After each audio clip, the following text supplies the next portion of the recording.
and windy in Foxborough, where two of the AFC East rising teams, the Colts and the Patriots, are ready to meet again. The wind chill down to 20 degrees with winds gusting out of the north up to 35 miles an hour. The Patriots come in one game behind Miami in the AFC East, and the Colts are still in the playoff hunt with a 6-7 record in their last two games at home. Good afternoon, everyone. I'm Don Criqui with Beasley, Reece. As perhaps you heard on NFL Live, the Colts got some good news a bit earlier when their sensational rookie runner Marshall Faulk told his coaches that, yes, he's ready to go, even though he spent time this week in the hospital with a virus infection. He told the coaches he's about 80% Beasley, but 80% of Marshall Faulk's still a pretty good football player. 80% of Marshall Faulk is about 100% of most running backs in the National Football League. This guy is talented. Now, when you talk about relying on a player, Marshall Faulk is 41% of the Colts offense. The only team that relies more heavily on their running back than the Colts would be Detroit, relying on the great Barry Sanders. Hopes are high here in New England as the Patriots are on a 4-game win streak under their coach Bill Parcells, who has coached 2 Super Bowl winners in New York with the Giants. Hopes are very high, and they think they're going to be a playoff team. If Reggie Jackson was Mr. October, this guy might be football's Mr. December. Look at his record on the stretch run. Down the stretch, he is amazing. He was 4-0 in December last year. He's on a pace to have a good December this year. Now, here's his philosophy. He doesn't want any mental errors this time of the year. He feels like you played enough games, there should be no mistakes, and he doesn't want to be associated with any team that is out hit. And he said if you make a mistake that costs the ball game this late in the season, don't look for him for some consoling or a pat on the back or we'll get him next week, because you're not going to hear it. He doesn't want to hear it. He wants everybody concentrating, and he's particularly stressing no stupid penalties. He said at this time of the year, one stupid penalty can cost you one football game, which sends you home for the playoff season.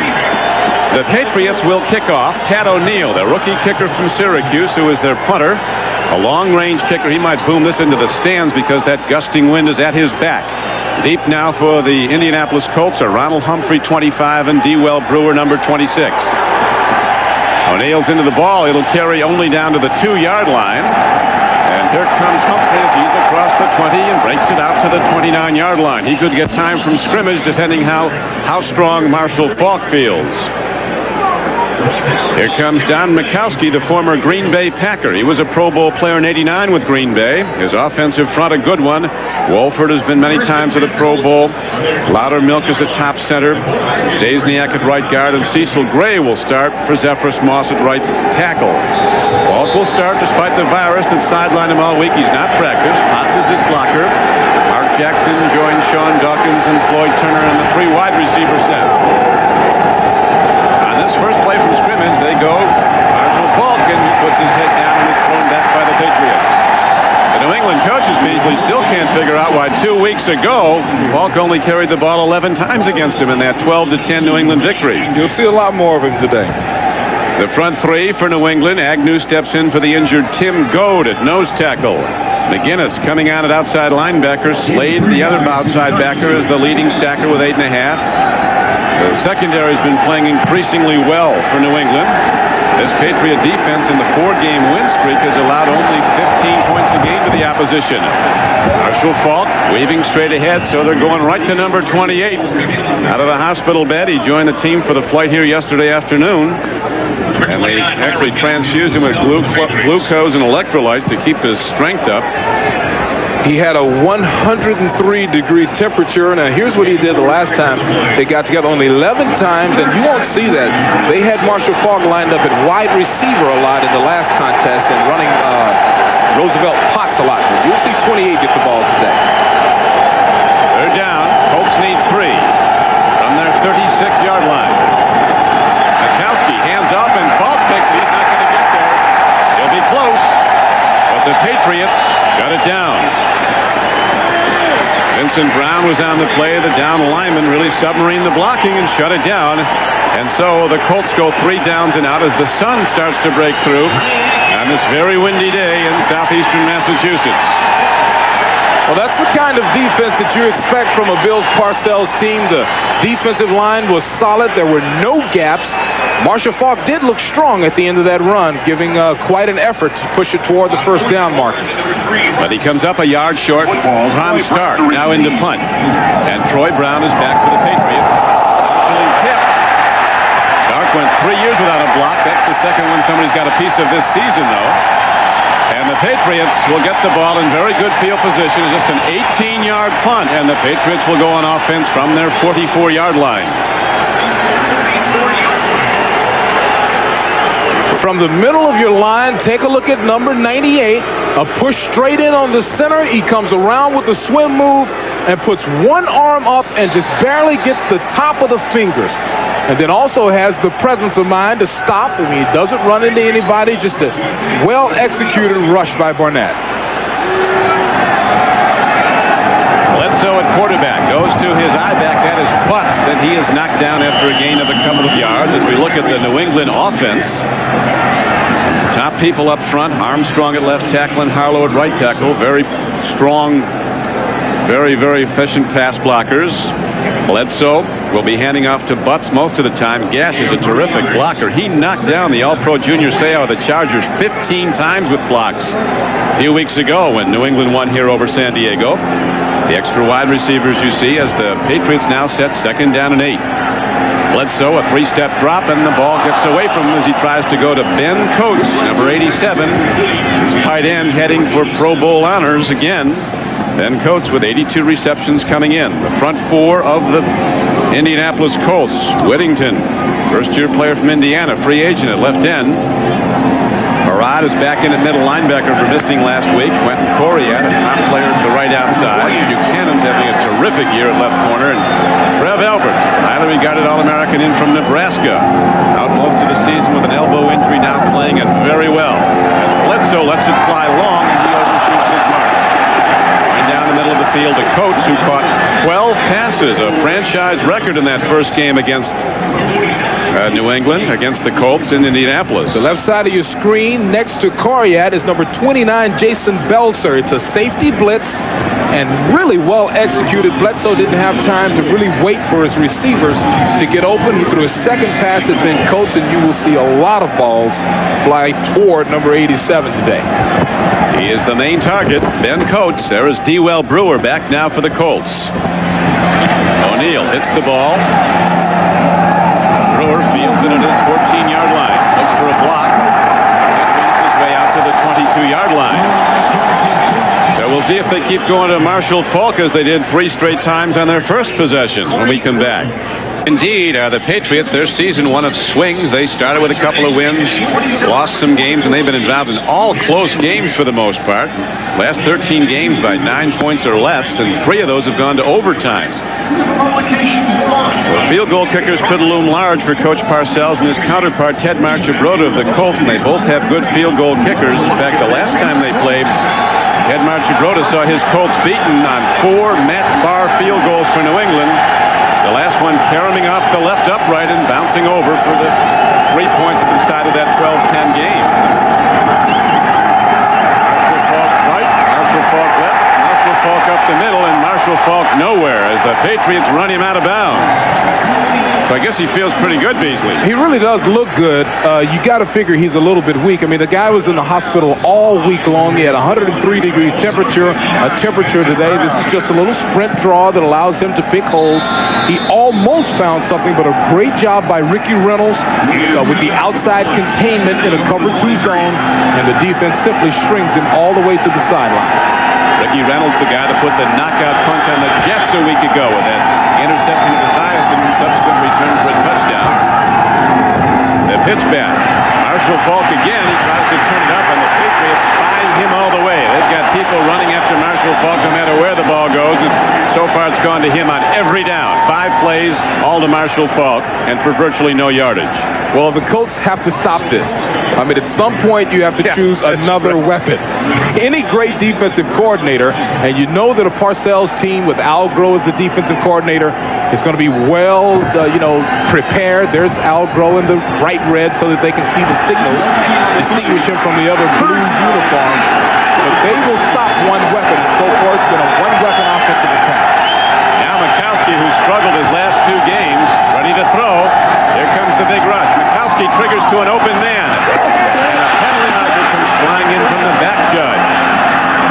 going to be an interference call. We'll see which way it goes. It came on a 3rd down and 8 play with 10:49 to go in the first quarter. No score.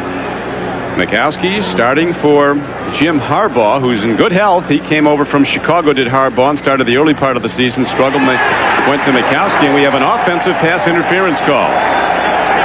Well, that's one you don't see a lot, but it certainly happens a lot. And really, it happens when you're in trips formation. And trips formation being 3 wide receivers. Now watch the middle receiver. That's Floyd. See how he tries to block the defender? And that's the reason that Lamont Warren was wide open, is that he actually put a block on number 42, Harlan Barnett. Number 85, 10-yard penalty, receives 3rd down. So Floyd Turner with a little trickery, but he's caught. The Colts have struggled on 3rd down conversions. In fact, just 19% in the last 2 weeks. And it was the story of the last game, Parcells Field, when they played 2 weeks ago at Indianapolis. The Patriots converted 53% of their 3rd downs, while the Colts converted just 1 of 9, losing by 2 points to New England.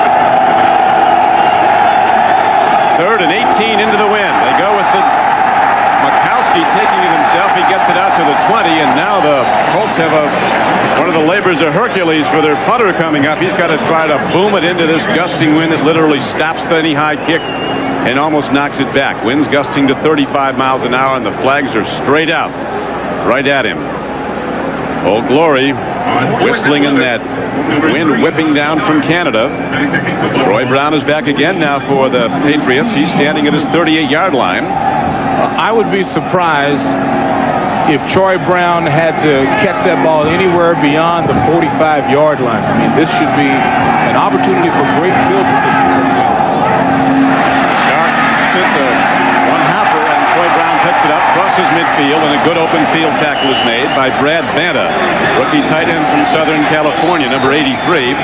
Just an 8-yard return. Dr. Pepper and your local Dr. Pepper bottler. Dr. Pepper is just what the doctor ordered. By Subway, the place where fresh is the taste. By the all-new Ford Windstar, the future of minivans begins today. And by Beechwood Aged Budweiser. It's always been true. This Bud's for you.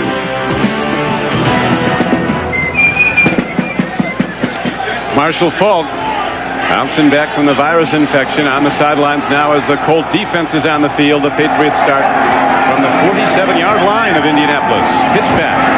Running out the ball is Thompson to the outside, and he's knocked out of bounds at about the 44. One of the very strong new acquisitions for the Patriots is a guy that played for Bill Parcells with the Giants, Bob Cratch, a big guard out of Iowa. The player rarely misses a game. Met with Big Bob yesterday and talking about Drew Bledsoe. The rookie's getting, actually in his 2nd year, he had the problem with Cratch. Twice he's lined up behind him. He's the guard instead of the center. That said, never got the playoff. He got a little thrill out of it. The crowd always finds it funny with the quarterback.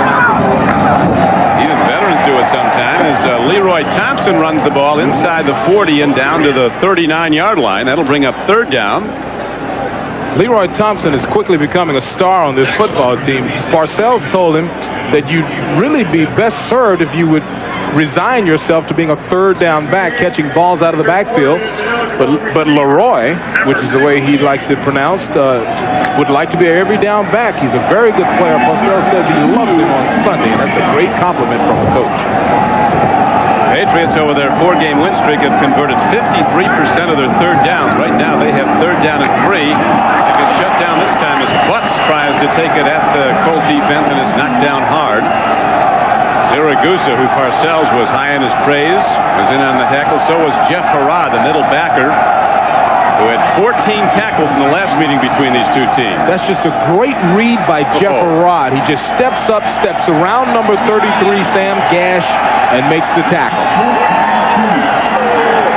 Patriots have been going on 4th down a lot, as you know, Beasley. Look at the numbers, 14 to 27, 52%. They will go for it. They've attempted and converted the most 4th downs in the league.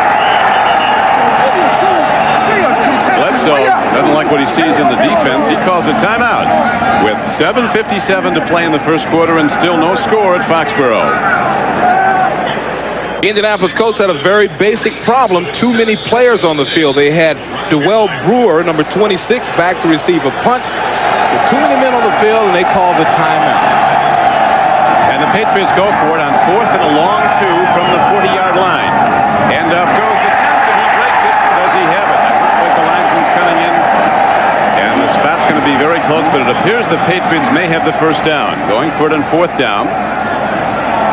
Parcells is a guy who loves to open games with a strong wind at his team's back. He'll defer and let the other team receive as long as he can send his defense out with the wind working their way in the first quarter, because when he was with the Giants in those Super Bowl years, he put a lot of games out of reach in the first quarter and those gusting winds in the Meadowlands when he had the wind at his advantage in the first 15 minutes. He also believes in his ability to put together a great defense. So if he gets a lead by using a strong wind like we have out here today, he feels like he can keep his team out front.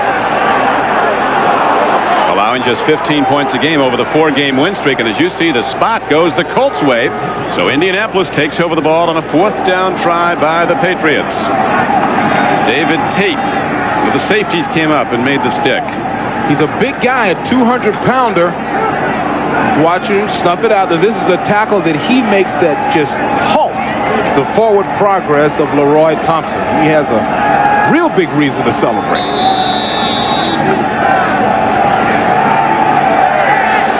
The third possession for Indianapolis. This time they'll start from their 37. Majkowski, a 3-step drop. He fires a fastball over the middle, looking at Sean Dawkins, but Majkowski comes in low. Majkowski comes in completing 60% of his throws, 6 for touchdowns, 5 interceptions, and 80 quarterback rating. Don is a very confident player. He's had a lot of injuries, ankle ligaments, hamstrings, shoulders, but he says he's 100% healthy and very, really likes this offense, very confident behind this offense. He really has been troubled by injuries. He had that great year in '89 at Green Bay when he went to the Pro Bowl, over 4,300 yards passing and 27 touchdown throws.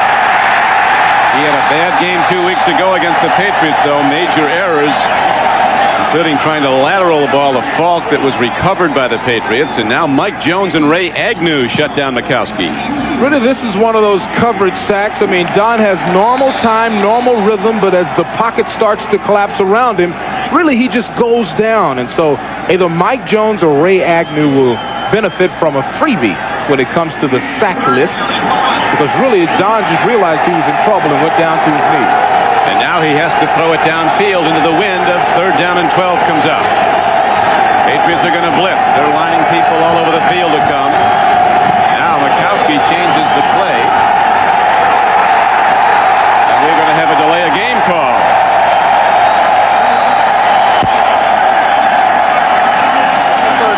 They might go to Harbaugh before long. This guy has struggled badly 2 straight games. That was a real good job by the Patriots defense when it comes to disguising. They faked the blitz. Apparently Don didn't like the play that he had against the particular gaps that the New England Patriots were faking like they were going to come through, so he was forced to change the play. Just a real good job by the defense. There's a look at Jim Harbaugh, who is a much better runner than Majkowski. He's a steady Eddie is what the coaches call him. He's steadily solid performer. Another blitz. They go to the run, and Marshall Falk takes it straight ahead, and the Patriots play the run also. Shut it down on 3rd down. And again, Stark comes out to punt into the wind for the Colts as McGinnis shut down the run of Marshall Falk. Willie McGinnis out of Southern California, the 4th player picked in the last draft. Don, if I had to make an early assessment, I would say that actually the Indianapolis Colts should be very happy with what's happening right now. The field position advantage has been in the ballpark of the Patriots, and they haven't taken advantage of it. The strong wind that they're punting into, and they still haven't been able to even get a field goal shot with this great wind behind their back. No, they have not. The most significant play of the game so far was the 4th and 2 try by the Patriots that they couldn't make. They couldn't convert, and they gave over the ball. And now, by Stark into the wind as he bounces the ball down the field to Troy Brown. A 37-yard punt at no return, so well done by Stark, who is one of the great punters in the history of the league. career average of over 43 yards. Just a bad bounce. I mean, once again, a very sharp punt. Gets a real good bounce. Very lucky. You have to kind of stay back and hope that that was an abnormally high bounce. You stand back and you hope that it makes a normal bounce where you can catch it and not lose field position for your team. Didn't happen that time. Bledsoe could come out firing deep any time now. This team could not run on the Colts 2 weeks ago. Just 2.3 yards a rush, 35 tries. Bledsoe play fakes, looking downfield. He fires the out pattern, going back to the ball beautifully. It's Vincent Brisby for a first down to the 41-yard line. It's a combination of a super throw and a super pattern. Now watch the pattern, but more importantly, watch where the football is. He drives down to first down yardage level, and the ball pulls him away from the defender. That's a super throw, super pattern first down. Tremendous play by the receiver, Brisby. That's his 45th catch of the year. Patriots loaded with big number of receivers. They could have 5 players in seasons end with over 50 catches. Nobody's ever gone over 50 with 5 receivers. The Browns once had a couple with 50 and a total of 5, 50 or more. Marion Butts runs, and for not very much. Butts, since he's joined the Patriots this year, has rushed now for just over 600 yards, including his 2 tries today. He's averaging just 3 yards a run. And the Patriots as a team, Beasley, averaging only 2.8 yards a run. But still, Bill Parcells is committed to starting out a football game by trying to establish this.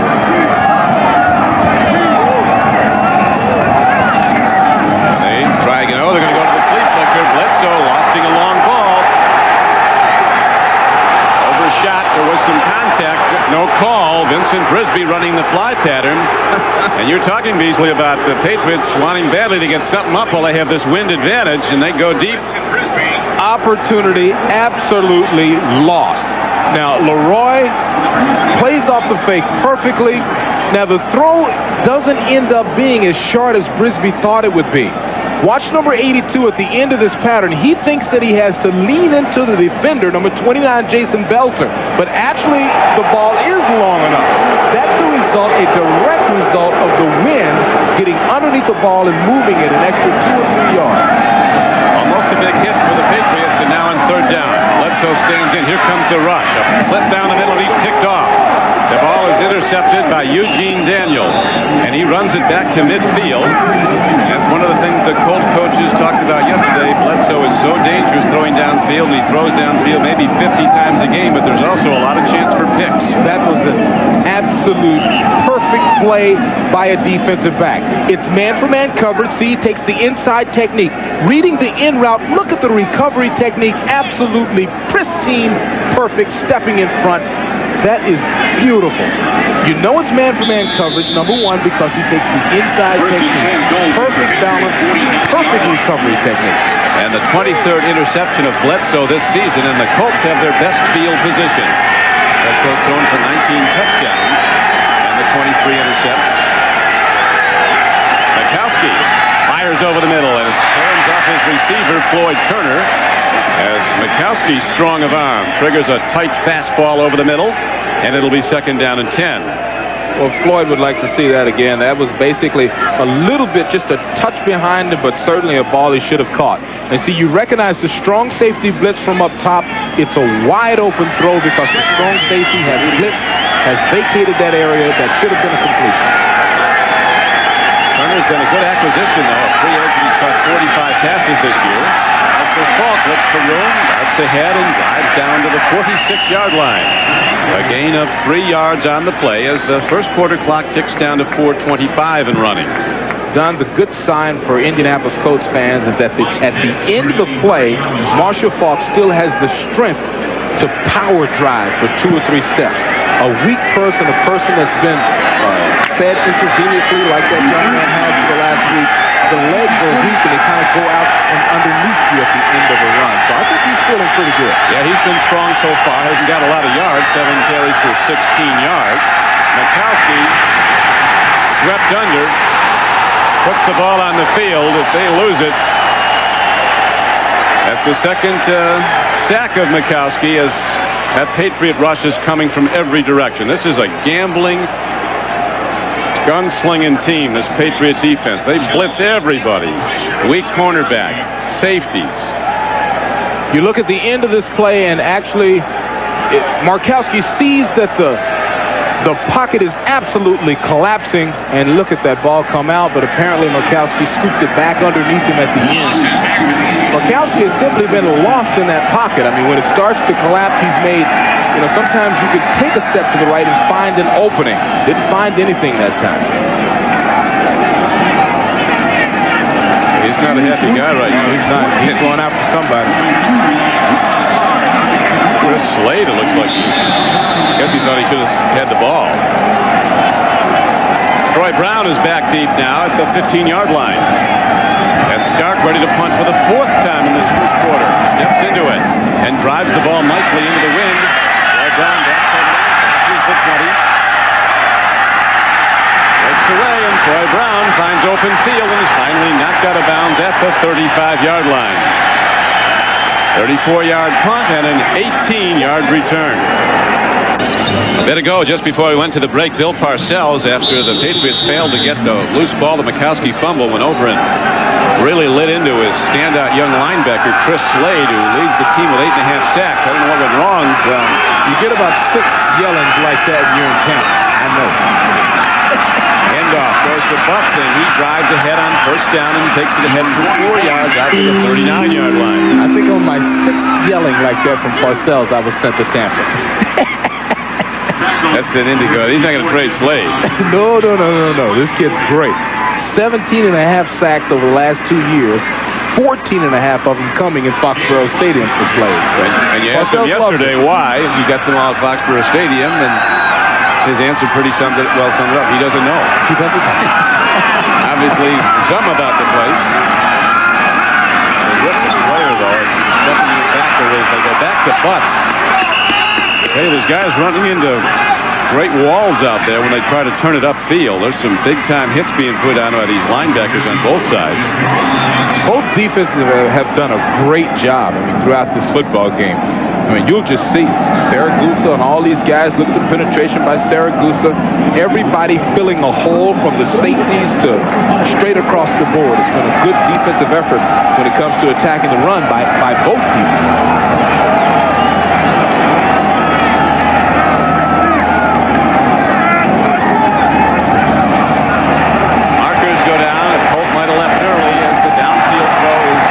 Off the receiver. Vincent Brisby was the target of Drew Bledsoe. The outside pass rushers might have jumped early, Beasley. Well, the big play, even if they're offside, is made by Eugene Daniels again. This guy's in his 11th year. The great interception a few minutes ago. And then once again, one-on-one coverage makes a great play. Offside, defense, right defensive end, 5-yard penalty, first down. Vince Tobin, the defensive coordinator for Indianapolis. That gives the Patriots a first down.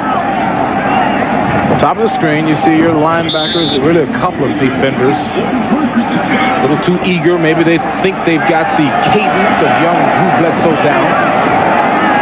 Bledsoe with a first down and 10 with 2:07 to go in a scoreless first quarter. Bledsoe takes a look.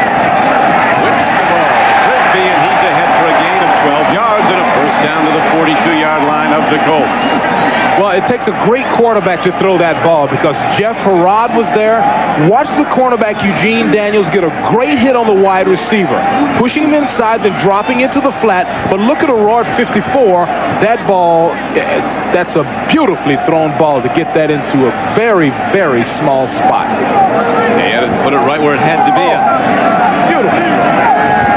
Patriots have dominated the series in recent years, winning 8 of the last 11. As Bledsoe pump fakes, throws it, gets it to Kevin Turner. He's hit, bounces off the tackle, and he's ahead inside the 35-yard line, close to a first down. A 9-yard gain as Turner, a fullback from Alabama, took a head-on shot and blew right by it. Kevin Turner is my favorite, really my favorite running back on this football team. He does everything. This is a great effort after the catch. It's a good move here. Every time I see Kevin Turner plays, he makes big plays. Now, that's just a great effort at the end of the catch. He ran right through outside linebacker Stephen Grant of the Colts. 2nd and 1. Bledsoe looking deep. Here's the rush. He screens it over the middle, and the ball is dropped. Almost a free play call on 2nd and 1, and he went to a play they don't run a lot, an over-the-middle screen. You know, this team, when it comes to Drew Bledsoe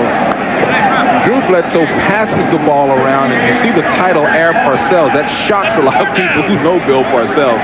But they have 5 receivers with a chance to tie a record set by Cleveland in 1980 by having 5 receivers with 50 receptions in the course of a season. So this guy shares the ball. He does. And he's got, as you point out, he's so quick. As soon as somebody's open, the ball is there in a split second. McCoy, who's been moved over to nose tackle a lot of time today.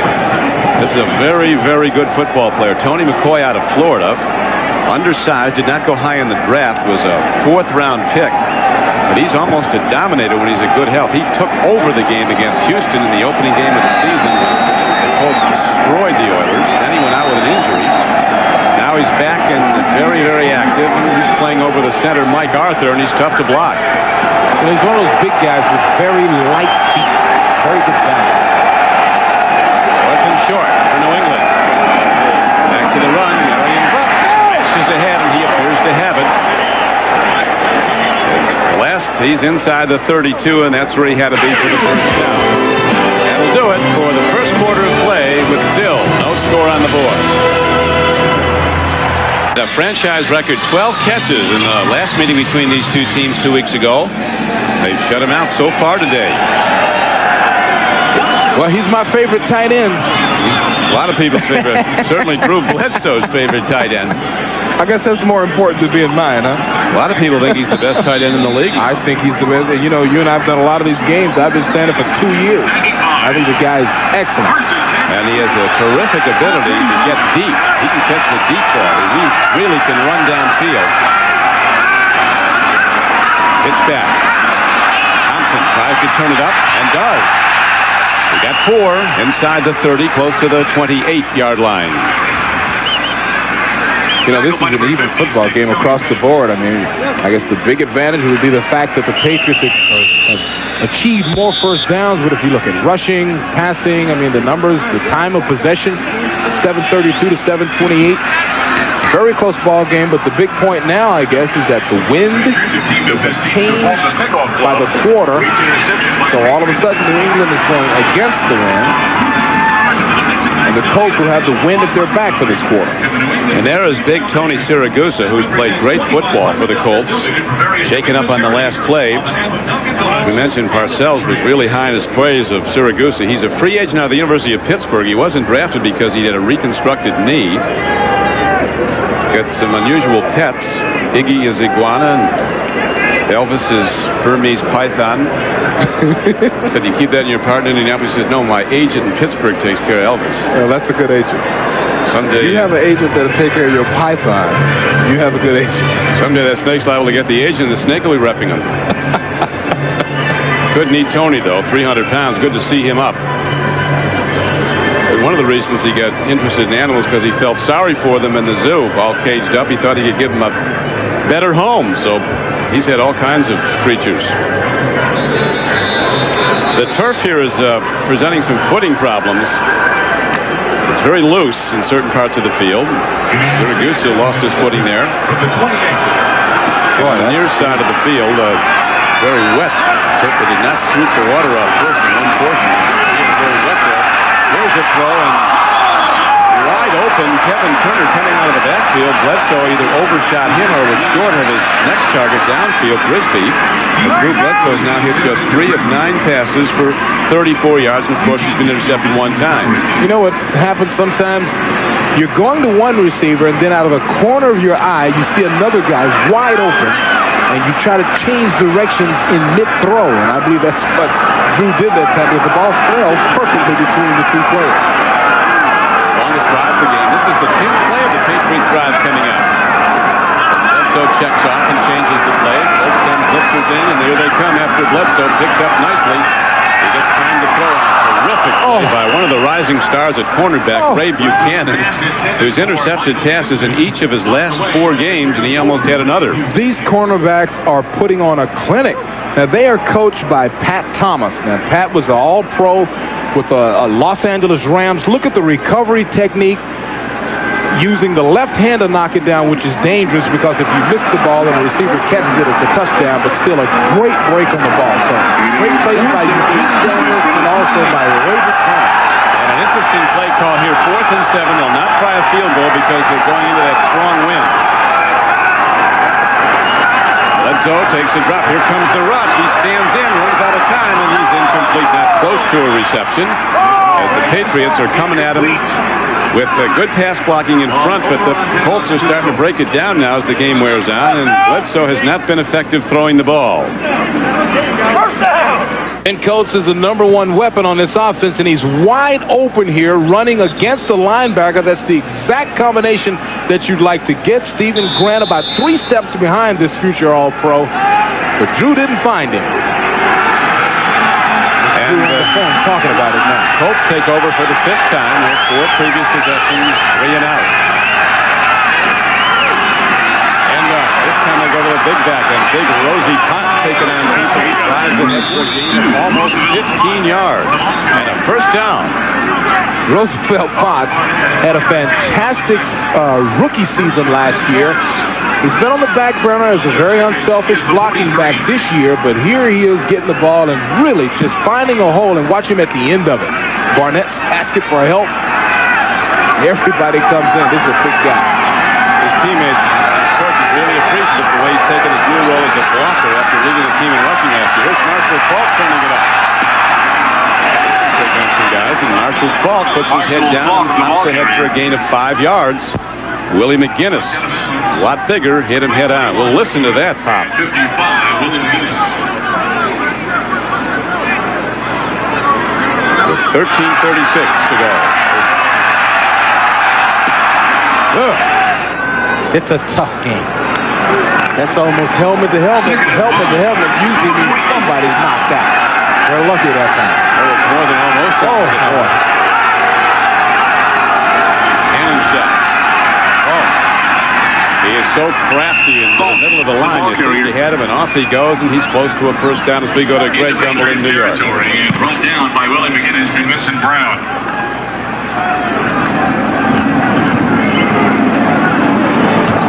All right, Don, at the Meadowlands, after a scoreless first quarter, the Giants are on the board. Dave Brown to Mike Sherrard. By the time this is done, this is 53 yards to the 1. Rodney Hampton took it in from there, and the Giants lead it 7-0 in the second, Don. Giants riding their way towards a possible playoff spot in the NFC. Majkowski 0 for 2 throwing the ball. This time they go to Marshall Faulk, and you were right, Beasley. He's not only maintaining his strength, he seems to be getting stronger. Yeah, it seems that, once you get your balance, once you realize that you can play, that's probably what has happened. Kid's been in the hospital all week. Watch this cut right there. The 2-footed cut is what makes the great one special. That's the kind of cut that you see from Barry Sanders all the time. They can make a more dramatic cut when they use both legs at once. Marshall Faulk comes to the sidelines for the moment. Has its first down on his run, as you saw. 10 carries already for 31 yards. Majkowski, boy, he has not been effective. Majkowski off target. Just his 3rd throw, and he hasn't been close. The one he did put close on Turner, a little bit behind him. There was a drop more. Well, Chris Slade has been the pressure man for the New England defense, and here he is again, once again, coming on one of the best tackles in the game. Wolford with a little bit of a hug, a grab, and everything else, but Wolford got away with it. That's all that matters, I guess. He's alone. Chris Slade, number 53, and they kept the 250-pound Rosie Potts in to double up on him. Willie McGinnis hits Lamont Warren in the backfield on a second down play. They really like Lamont Warren. That's a great play by the rookie Willie McGinnis, #1 draft choice. But they really like this running back. You'll see more of him as the day goes on. Look at McGinnis, number 55, takes an inside charge. He is untouched. You see Roosevelt Potts is on his knees because Rosie had that block, but with the inside charge, he fooled Roosevelt Potts. He didn't expect him to go in there. Now, 3rd and long as the blitz comes. Majkowski runs away from it, waving a man downfield. He throws it, makes a connection. A carambole down to the 30, off one Colt into the hands of another, and it's a first down. A 15-yard gain on the play. Well, I don't know how many more people Majkowski's pass is rolled complete. the Boyd Patriots Turner and can Jackson blitz. both in on the play. We'll see who gets it. You see 42 and 21. That's Ricky Reynolds and Harlan Barnett blitzing out of the secondary, which is very unusual. Majkowski did very good to escape that and get the pass on there. Watch this. One guy can't handle it, so the other does. Boyd Turner comes up with a tip ball off the hands of teammate Mark Jackson.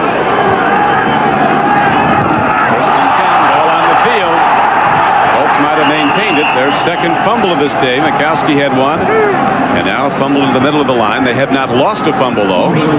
Only turnover of the day was an interception of Bledsoe by Eugene Daniel. Well, it's been a weird offensive drive, and you see the ball is just set right down on Roosevelt's leg. I mean, the quarterback stuck it right there. Roosevelt looking forward, looking ahead for a hold. Didn't really bring it in.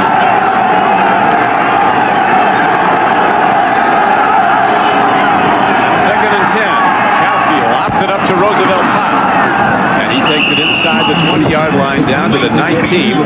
Ed Marchibroda, the coach of the Colts, saying when we met with him yesterday evening that Majkowski's been trying to do too much. He wants to get more into the thinking of take what they give you, and that's what he did there, a short pattern to Roosevelt Potts. Well, that was a real good job.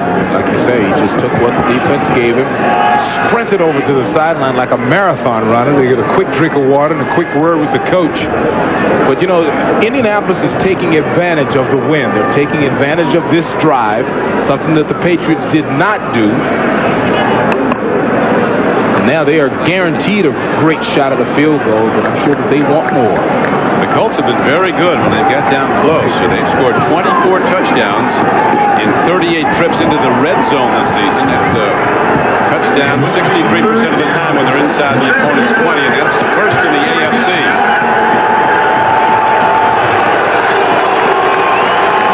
Third and short at the 19-yard line. But the Colts field goal kicker, Biasucci, working with a strong wind at his back if he has to come out. They fake the fault. Down the middle, they make the connection. Majkowski comes up with his best throw of the day. As he triggers the ball down, now they're going to rule it incomplete. It was to Roosevelt Potts.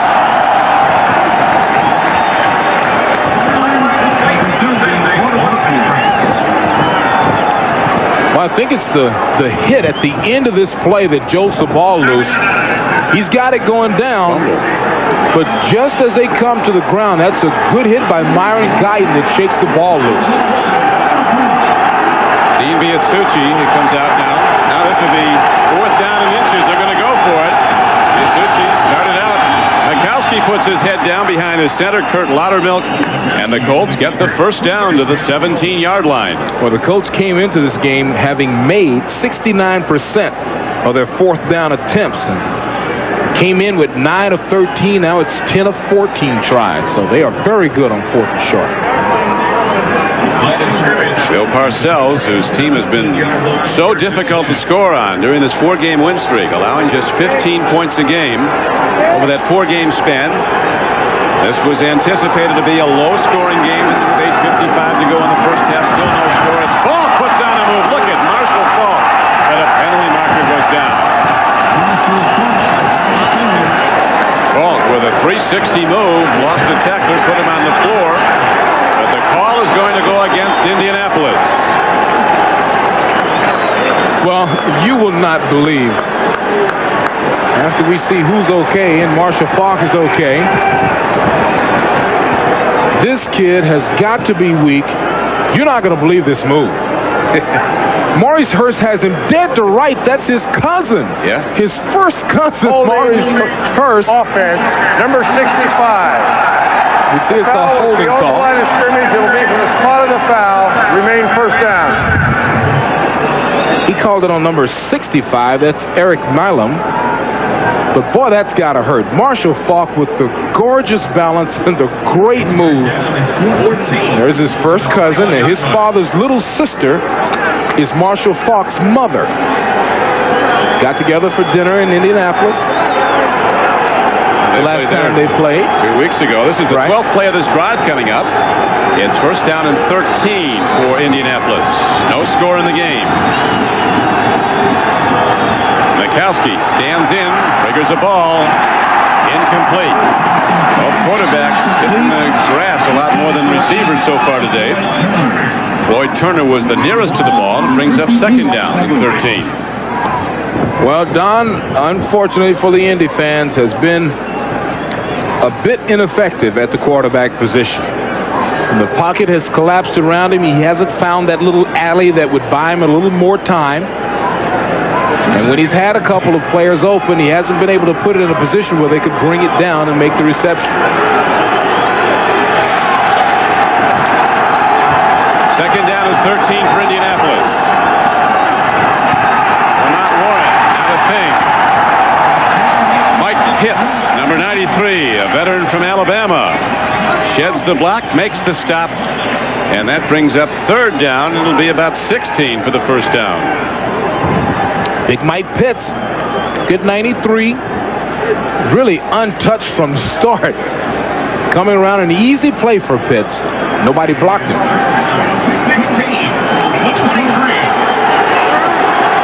John Dawkins goes wide to the left. He's been a big touchdown producer. He's been in the end zone 5 times. 44 catches. They haven't gone to him yet. Majkowski takes a look at John Dawkins. Now he throws it near side.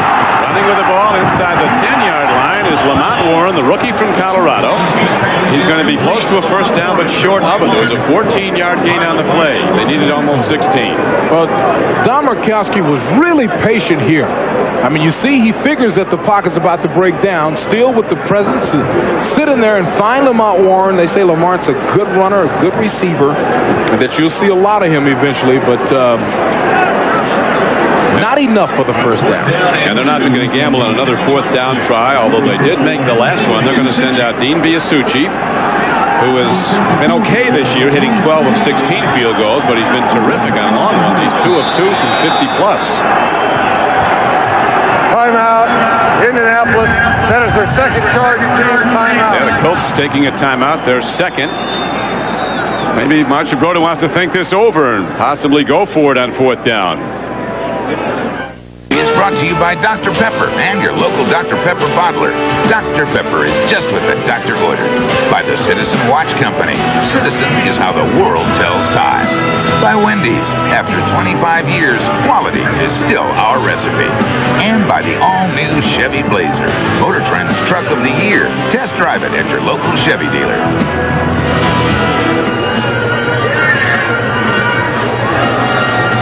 With Beasley, Reece, this is Don Criqui back at Foxborough Stadium.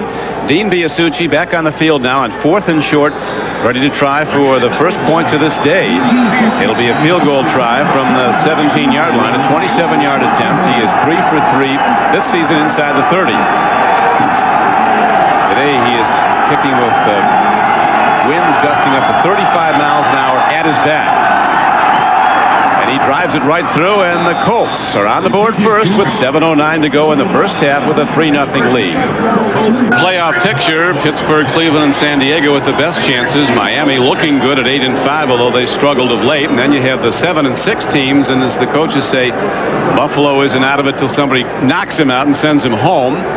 New England and Indianapolis still in the hunt. The Colts will be at home for their final 2 games, so if they can win here today, they would greatly enhance their chances to go to postseason play. Now Dean Biasucci ready to kick off after hitting the 27-yard field goal. They make it a 3-0 Indianapolis lead. The deep end back, Leroy Thompson and Ray Crittenden. Wind blew the ball off the kicking tee. Either team very effective running the ball today. The most spectacular run, the 360 move by Marshall Faulk, was called back on a holding penalty. We need a holder of the ball here. Here we go. Come on, Watson.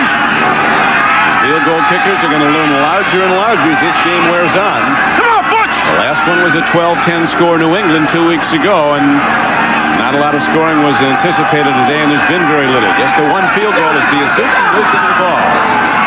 Gets it downfield. Man picks it up. And here comes Ray Crittenden as he turns it up and out to the 30-yard line. And there, the New England Patriots will go on offense, first down and 10. You were talking, Beasley, at the outset about Bill Parcells' philosophy, the guy they call football's Mr. December, with a 76% win percentage in the month of December. Number one, no mental errors. Right. And number two, never let yourselves get beat by being out hit. And I think number two is probably the most important one. This time of year, there shouldn't be any mistakes because you've been running the same defenses, same plays all year long. But the out-hit thing is the big one. I mean, you want to be very physical down the stretch. Usually the weather's a little cold. It's a running game, so you want to come up and bring it. Patriots go to the run, and they bring it straight up the middle. And very well as Leroy Thompson takes it, a former Penn State running back. You talked about how Parcells emphasizes he likes him on Sunday. He said he can be tough during the week. He's a student of the game, and when you coach him, he likes to tell you why he did something rather than listen to what you say. But when you get right down to it, he loves him as a player. Absolutely loves him. He just says that he's a tough guy, very competitive. What a pain Monday through Friday. And Thompson loves the whole confrontational thing. He likes the adversarial relationship they seem to have during the week. Here is a throw over the middle, and it's almost picked off by linebacker Scott Radisek, middle linebacker, as Michael Timpson was the intended receiver. Brings up third down and 5. Radisek started last week in Seattle and played very well while Jeff Harrod was out. An architect out of Penn State, he designed some of the new stadiums. He's working on some of the new football stadiums that are being built, including the one in Charlotte, North Carolina. From out of Kansas City, HOK. Dropping the throw, Bledsoe up the middle, and he makes the connection for a first down. So finally, Ben Coates gets his first catch of the day, his 83rd of the season, and it's good for 4 new downs. Now, he's covered by number 34, Ray Buchanan, and we spoke to Ray. He told us that one of his main assignments would be stopping Coates. Now, he said he wasn't going to allow Coates to make body contact. And here you see that Coates is so big that he's able to shield off Buchanan. Buchanan's 5'9", 185 pounds. That was what he was worried about, is Coates outsizing. Hand up as Thompson turns wide. Radisek slowed him down. There's a stop for no gain. Talking about Buchanan, Eugene Daniels said about him during the week, this man is living in the light. He said, I'm going to follow him around all week, eat what he eats, do what he does. Well, he's been picking off a lot of balls. I mean, the guy's had he's going like an interception a week. Yeah. Almost had one today. I said to Buchanan yesterday, the way you can catch it, they had to put you on offense. And Majkowski was says, Majkowski, you can go ahead and put me down for it. I'll catch it for you. Out of Louisville, third round draft choice. Bledsoe stands in. Great defense. That time it was Eugene Daniels scooping the ball from Brisbane. I tell you, I don't believe these corners. Yeah, they're playing some nice football. They are playing some great football, great technique. Very good pressure up front also. Look at 97, Scott Radisek. He comes around on this little game and hits Drew right at the end of it. But just perfect, pristine position.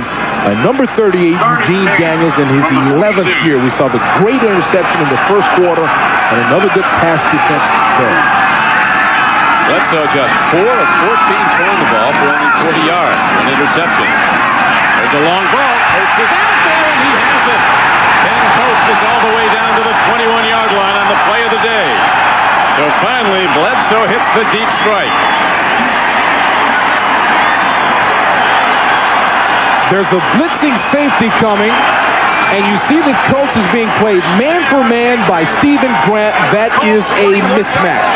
You have got to put a defensive back on this guy, and you can't do it all the time, especially when you're blitzing.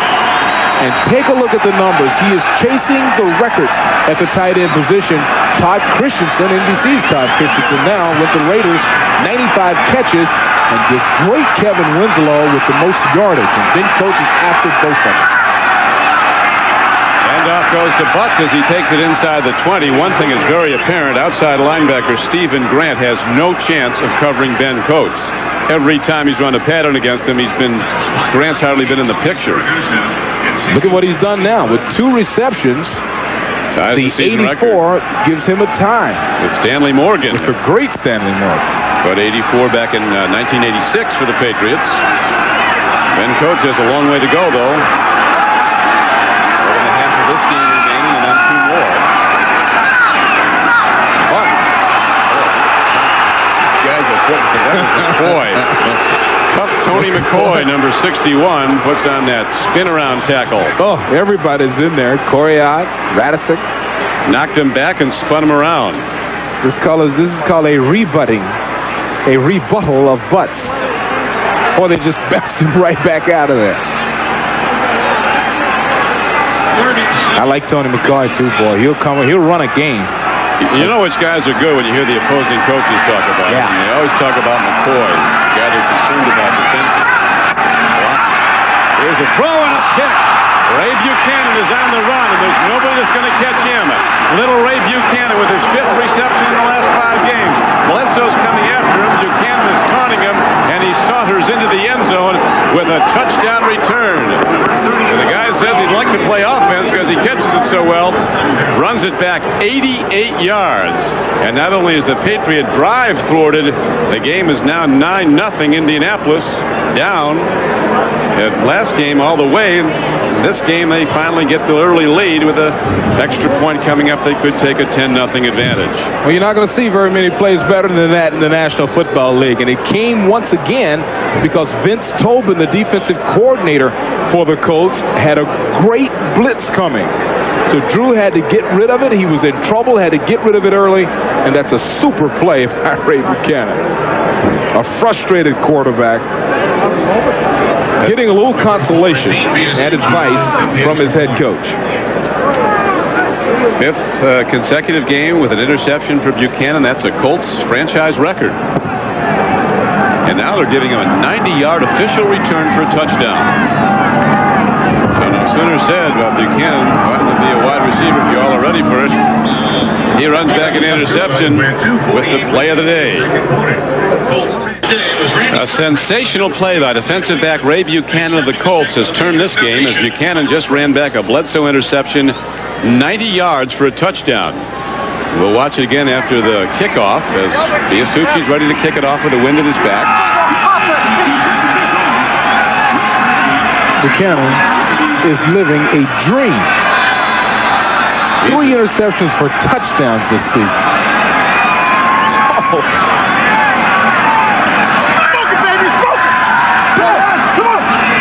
Biasucci drives it deep. Ray Crittenden loses the ball, picks it up, and then heads straight ahead and gets to the 22 or 3-yard line. Where for the rest of the half, and 2:38 remains to be played in the second quarter. Bledsoe will be throwing into the wind, down 10-0. Now look at 29 right side of your screen. It's a great call by defensive coordinator Vince Tobin. Jason Belzer blitzes number 55 Quentin Coriat with the pressure actually hitting the young quarterback, and Bledsoe makes the horrible throw based on the pressure. And at the end of this is what hurts the most. Right in his face. The quarterback's just to the right of Kevin Turner. There's Bledsoe. In his face, a Deion Sanders impersonation. Here's the pressure once again. You see the linebacker, that's actually Grant, 59 Stephen Grant, hitting Bledsoe at the end of the blitz. Live action. The throw goes over the middle to Leroy Thompson, who has 57 catches this season. Bledsoe, though, you saw that deep throw a bit ago to Ben Coates. It almost went for a touchdown shortly before the interception. There'll be more of those coming. This guy can get you back in the game in a hurry. The favored New England Patriots down on their home field 10-0. Running it in the flat to Kevin Turner, but there's nothing there but outside linebackers and Ray Buchanan, who made the head-on hit. As we're down to 2 minutes to play in the first half. 10-0 is the surprising score here at Foxborough. Coming up at halftime, the Domino's Pizza NFL Live halftime report as Greg Gumbel, Mike Ditka, and Joe Gibbs update you on all the play of this Sunday afternoon. And also, we'll have Bob Costa's interview with Ken Norton Jr. of the 49ers. Norton talks about the strained relationship with his father, Ken Norton Sr., the former heavyweight champion. All coming up at halftime. Simpson makes the reception. Our penalty markers down on the field on the first down play. The defensive backs of Indianapolis are just absolutely going crazy. Now, David Tate that time with a WWF tackle, or like a wrestling tackle, picking up Michael Timpson and slamming him to the ground. Offside defense, number 51. 5-yard penalty, still first down. There's that takedown again. Well, at the end of this, Tate gets under, lifts, and then just gets ugly at the end of it. That pile driver. Oh. Tate talking about Buchanan said he can see the grass skirts now. He's talking about Hawaii and the Pro Bowl. He thinks that's where his teammate Ray Buchanan, who ran back the interception 90 yards for a touchdown a short time ago for the Colts. He might be in Honolulu in February. Here's a throw in the flats. Again, Bledsoe is unable to trigger the ball on target.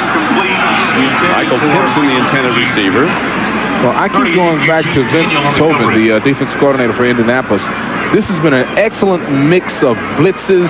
They've come with corners, safeties, multiple linebacker sets. I mean, this is a superior defensive game plan, and it's got the sophomore quarterback really not knowing when to let the trigger go. Yeah, they've given him a lot to think about, a lot of different looks in a heavy rush. And here's a nice throw over the middle for a first down. Coming on second down and 5. Bledsoe, so strong of arm, gets it to his ace, Ben Coates. Hurry up offense now. One thing about Bledsoe, he's better in a total passing situation. That's where he is now. Stands in again. Loops it out. He's got Timpson in the open field, and he breaks it down to the 37-yard line. As there's a timeout on the field for a 17-yard gain. With Beasley, Reece, this is Don Criqui back at Foxborough. You see the Patriots in their 7 wins this season turn the ball over only 9 times. In the 6 losses, 23 turnovers, and they've had problems with turnovers today. 2 interceptions to Bledsoe. The second run back by Ray Buchanan, 90 yards for a touchdown, and that extended the Indianapolis lead to the current 10-0.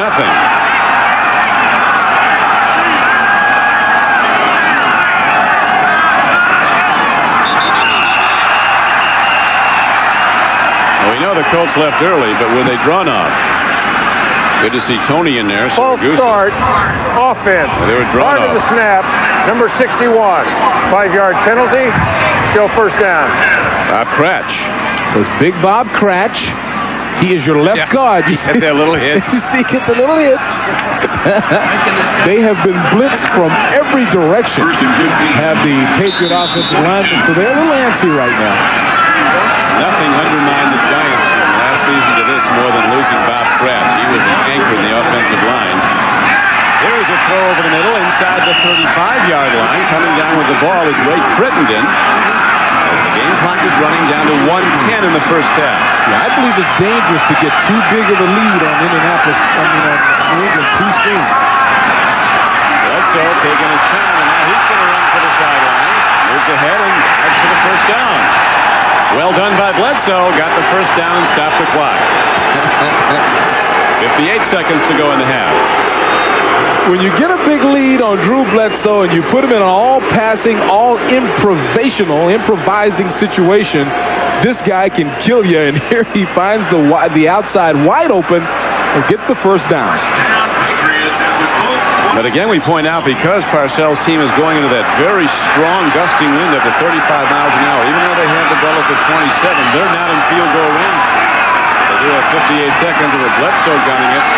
There's a throw over the middle, and great defense by Tate. Fans want to call because he wasn't looking back at the ball, but he was running at Bledsoe and the ball hit him in the back. Whatever's fair. Yeah, it was fair. It was perfect position by the defensive back. This is a penalty if Tate throws his hands up and shields Coates, which he kind of half does. They made that defensive change, though, getting linebacker Stephen Grant off Coates because he absolutely can't cover him. No, that's a great play by Tate. And the indications around the league are no other linebackers can cover him either. I believe that's clear now. He's 84-6. Bledsoe heating up. He's 5 of 7 throwing the ball in this drive. Second down. He's got him in. Crittenden coming inside the 10-yard line and down to the 9. 20-yard gain. Crimson up at the top of your screen, getting inside of the bump on a man-for-man coverage. Simply a good pattern, good throw, good run. Well, you are right, Beasley, talking about when you get New England down and all of a sudden Bledsoe just comes out throwing on every down. No pretense, not even a play fake. The Patriots' offense is at its best this season. I'll tell you, when they get to the point where they are not trying to establish the run, where they are just air Parcells, this is a very dangerous team. Ask the Minnesota Vikings. Bill Parcells himself can't believe that they're calling his offense Air Parcells. This is a man who believes in the run and defense, and he's got a team that just cannot run the ball well, so they're going to the throw, and they're possibly heading for the playoffs. So there's some work to be done here today as the Colts hold a 10-0 lead with the Patriots challenging late in the first half. 47 seconds to play. It is first down and goal at the 9-yard line. Touchdown, if you joined us late, came in a 90-yard interception return by Ray Buchanan of a Bledsoe throw. Getting time. Again, and it's a touchdown, New England. Leroy Thompson. A man Parcells argues with during the week, but loves on Sunday.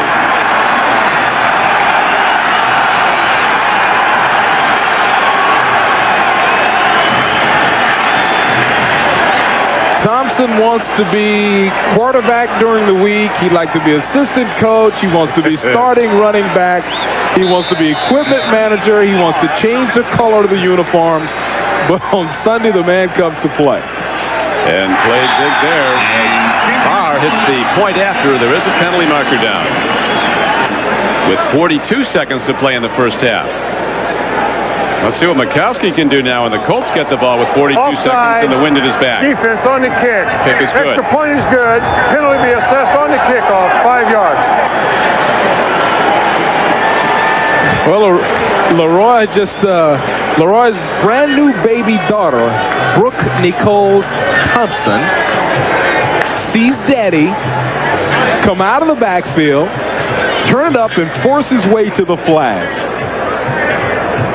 Drew Bledsoe has been under duress all day long, but this time he gets enough time to step, turn, and throw without being harassed, and he puts it right on the money. A little vindication for the sophomore quarterback who hit another player, except the wrong player, Ray Buchanan, in the chest for a 90-yard interception return. Yeah, that's his second touchdown throw, isn't it? Only one of them he wanted. You know, Parcells was telling him earlier, you know, after that interception, he was telling him, you got to stay in it. There it is right here.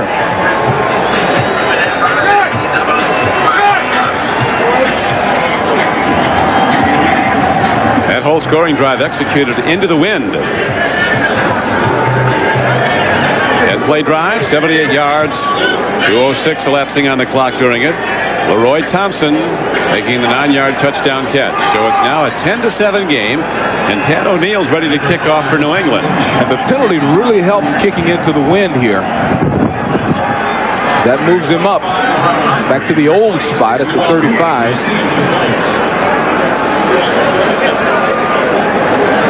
But with this strong wind at the Colts' back, they can get in range in 42 seconds with just a couple of throws for a long field goal by Biasucci, who's 2 for 2 over 50 yards this season with all this wind behind him.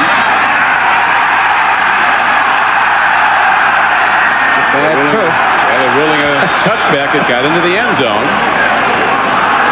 So the Patriots send out their defense, and the Colts will go 1st and 10 from the 20. This is the wet part of the field. Watch my official. The wet turf will claim an official. Bounces right up. Very resilient. The linesman. And so we are ready to go on offense now with Don Majkowski quarterbacking the Indianapolis Colts. Hasn't thrown the ball a lot. Defense has made the plays today for Indianapolis, just as they did last week in the win at Seattle when the defense sacked Seahawk quarterbacks 5 times and forced 5 Seattle turnovers. Now they're going to take their winnings to the locker room. Win or no win.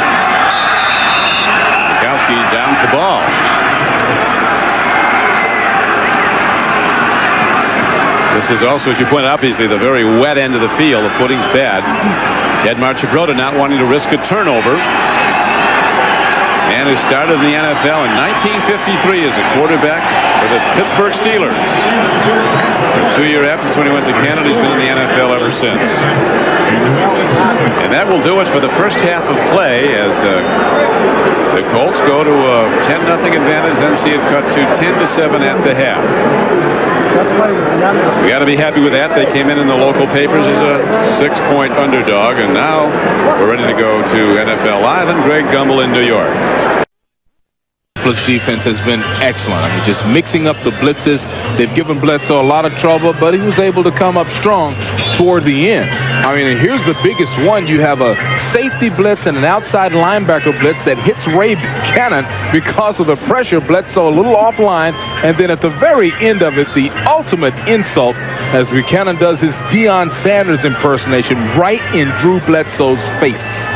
But later on, Drew would relax, settle down, and hit Leroy Thompson right in the corner for a touchdown that has made this a close contest. So I guess, you should pat Drew Bledsoe on the back. That's a devastating mistake to throw an interception like that. And you can't tell it by looking at Parcells' face, but he's actually saying, good job. Yeah. Bledsoe apparently didn't want to hear any of it, as he is still angered by that pick he threw, the interception to Buchanan. Wind seems to have diminished somewhat. Normally it picks up later in the day. The Colts will kick off to open the third quarter. Dean Biasucci ready to boot the ball. Thompson and Criqui are back deep for the Patriots. It's a line drive down. Goes for one guy, and then it's fielded by Thompson. Straight ahead. He gives the Patriots good field position out to the 41-yard line. As we check the Coors Light first half statistics. I think the biggest number that jumps out at you is total yards. The Patriots have done a good job moving the ball up and down the field. Indianapolis clearly winning the turnover battle, but the Patriots surviving and coming back to make this a real good football game. So many touchdowns, many more touchdowns for the Patriots than the Colts, but still good football game because the Patriots have settled down. Ball at the 40-yard line. First down and 10. As Bledsoe drops and takes a look. And does a dance and now runs out of time and throws the ball wisely over to the Indianapolis bench. This Indianapolis defense has played one heck of a game. That time Bledsoe had all the time that you need. You're supposed to get 1,000, 1,000, 2,003. To make a decision, nothing there, so Bledsoe having to just throw it away. It's just a coverage play by the defense. There's a penalty marker fired in by a linesman at the snap of the ball. Ray Crittenton, number 81, the wide receiver, took off before he was supposed to, as you see him shaking his head as he walks back. False start, offense. Number 81, prior to the snap, 5-yard penalty. And that was the call against Ray Crittenden. Now, I can read Bill Parcells' lips after playing for him for 4 or 5 years, but I won't tell you what he said right there. It wasn't happy talk, huh? It wasn't in the spirit of happy news chatter.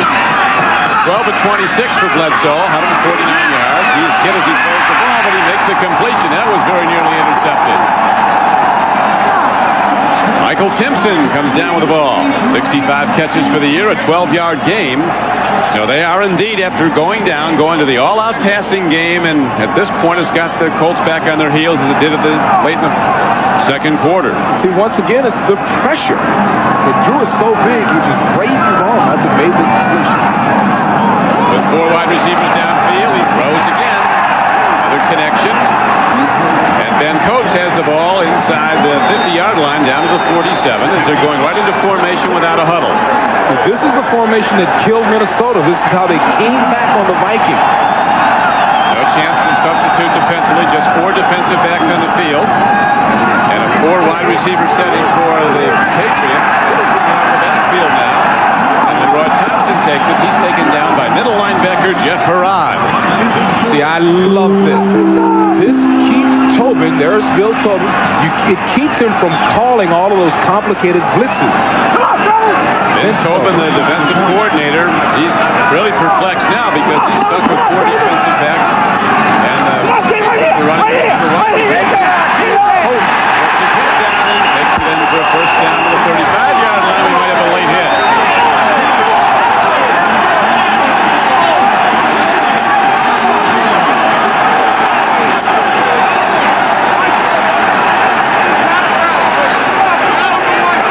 Personal foul call signaled against Indianapolis. So this game is totally turned around at this point. Number 49, late hit out of bounds, 15 yards from the end of the run. First down. No question about it. David Tate coming in right there with his head down, and the receiver, Ben Coates, out of bounds. So with the wind at their backs, the Patriots now advance the ball on the penalty yardage and the reception down inside the 20-yard line of the Colts. First down and 10.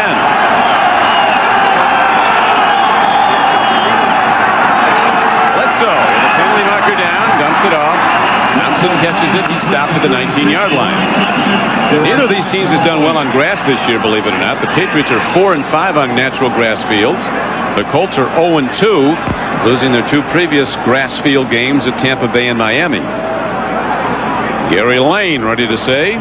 Illegal formation, offense, number 78, was not on the line of scrimmage, 5-yard penalty, remaining first down. Well, that was Bruce Armstrong, the left tackle. And what these tackles do sometimes is they cock their bodies to the side in order to help block against the fast rushing defensive ends. In this case, Tony Bennett, one of the fastest. Not on the line of scrimmage, it's illegal. Bledsoe aligns his team again. 2 wide receivers left, 1 to the right. And Coach is as good as deep as any wide receiver, but they go this time to Thompson. He turns it out. Open field tackle. Buchanan slowed him up, and then David Tate finished him off, along with Jason Belzer. But it's close to another Patriot first down. Timpson can not only catch the ball at wide receiver, he can also block. Watch him against Coriat. This is a big man, but he actually seals the corner, and that's what allows Leroy to get out there and get very close to the first down. Good wide receiver blocking. Basically, is chicken fighting, just getting in the way. Can't run at the ball now. Here is Drew Bledsoe taking a look to the end zone. What an interception! Oh, David Tate went up, one-handed the ball to slow it up, and then caught it on the way down. This is the guy who gave up all those yards with a late hit on the sideline. Bledsoe is picked off for a 3rd time in this game, and the Patriot drive comes to a screeching halt.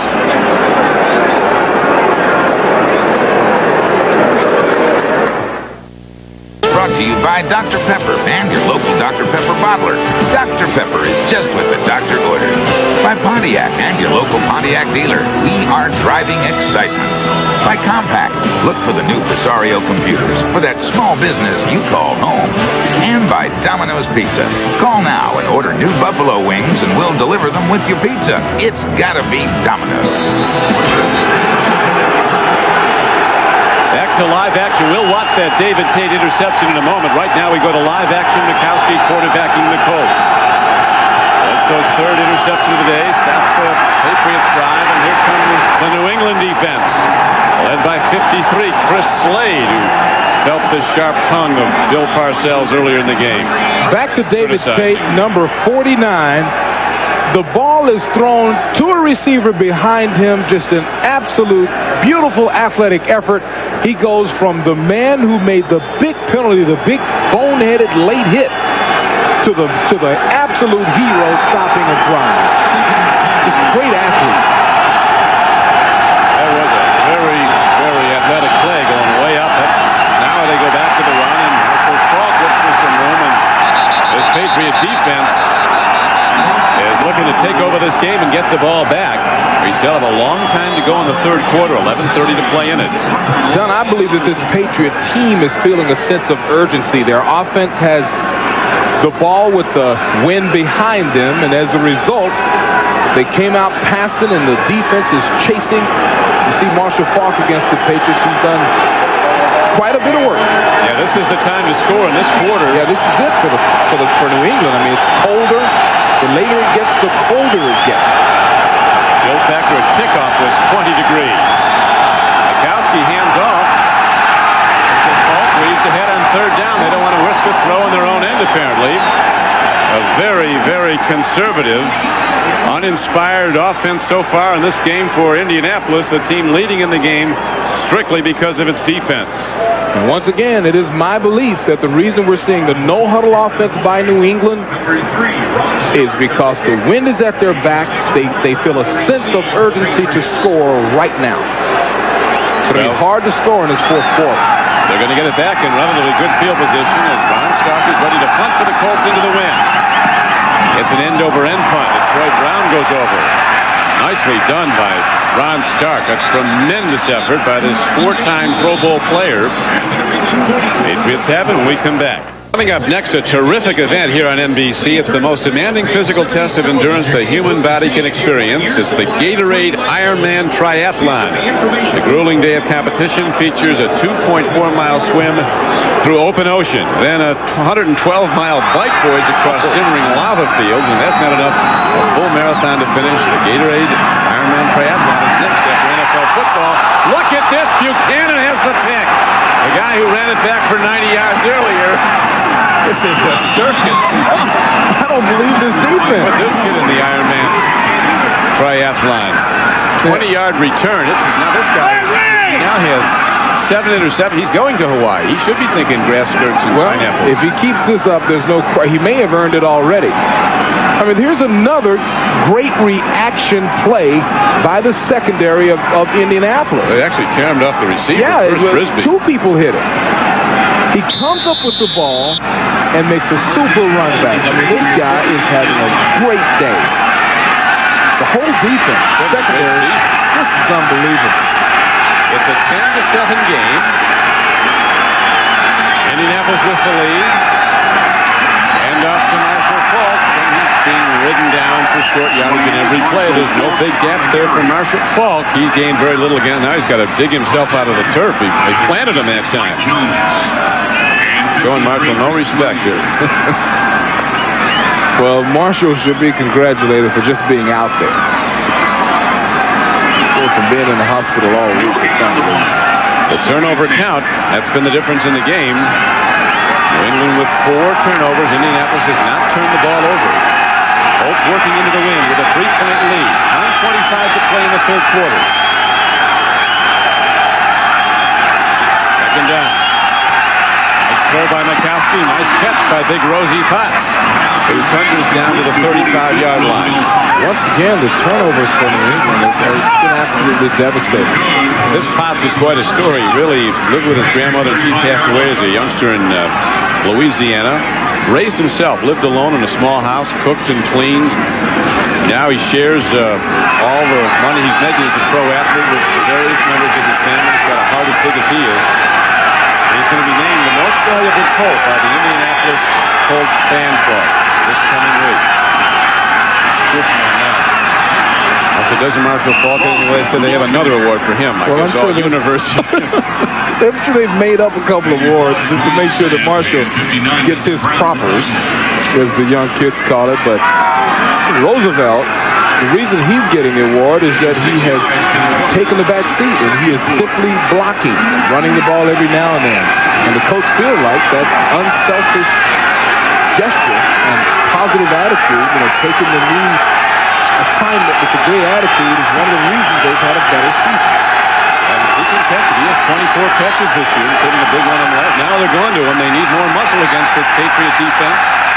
On second down and 4, Roosevelt Potts takes it inside the 30 down to the 28. A lot of the Colts fans are familiar when Potts went to the North-South game. Ted Marchikota's staff was coaching one of the teams, and Roosevelt Potts said, make a smart move, you draft me. He said, because that'll really help your team. They liked what they saw in the game, and they also liked Roosevelt Potts' attitude. They did draft him. As a rookie, he was their leading rusher. Very durable, powerful back. Does everything he can do as a running back. Runs, blocks, and catches well. With a positive attitude, second to none. Majkowski triggers, and his ball is tipped and very nearly picked off. As linebacker David Bavaro, Mark Bavaro's younger brother, almost had a pickoff. Looked like Mike Pitts might have tipped it.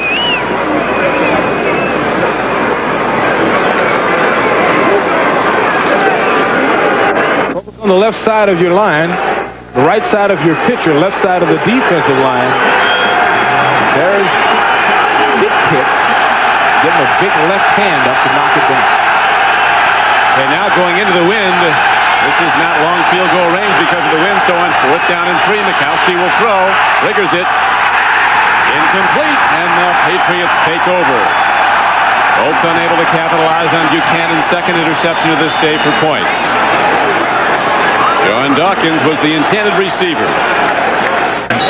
There is the new best friend of a lot of sports fans in Boston, Robert Kraft, a man who bought his hometown team so it wouldn't move away, and enjoying a 4-game winning streak. But right now, his Patriots down by 3 to the Indianapolis Colts as a bump over the middle pass is completed to Thompson. A gain of about 7 yards on the play. Sitting next to him, to your left and to his right, that's Johnny Unitas, an NFL Hall of Famer and a one-day baseball Hall of Famer, 3-time Cy Young winner, Rocket Roger Clemens. I believe he won it 4 times. He did, he probably will. Here's a throw to Michael Timpson on the far flank, and he's driven out of bounds at about the 42-yard line by Ray Buchanan and Jason Belzer. So we're back in the hurry-up offense. Drew Bledsoe, I still believe this is the type of lineup he should be in if you need to score quickly. He made a couple of mistakes, but the Indy players have made great plays. Strange score at Three River Stadium. The Eagles holding to a 3-0 lead still over Philadelphia. And Bledsoe does a good job throwing the ball away. So people were after him. Stephen Grant got a big rush on him from outside linebacker. The Rams, a team about to be in the throes of change, possibly from a coaching standpoint and a locale standpoint. They could be going to St. Louis. A lot of speculation Chuck Knox might not go with them. 2nd down and 10. Bledsoe, an outcast. Hard-thrown ball. Whitman comes down with it. Bledsoe's pass complete to On a play of about 5 yards. It'll bring up 3rd down and 5. I don't think people know how difficult it is to make a catch like that from a guy with a big arm in the cold. That's a good catch, a good throw. Yeah, that was a very nice catch. That ball was hard. Nobody can throw it any harder than Bledsoe. Good blitz pickup. Fisher right on top of the play, looking at it, throws no flag. A guy 20 yards away throws one in. Now they're talking to him. Well, that's a weird play because Ben Coates falls down. He really has no chance of getting back in the play. And that's the reason that Marcia Broda's upset.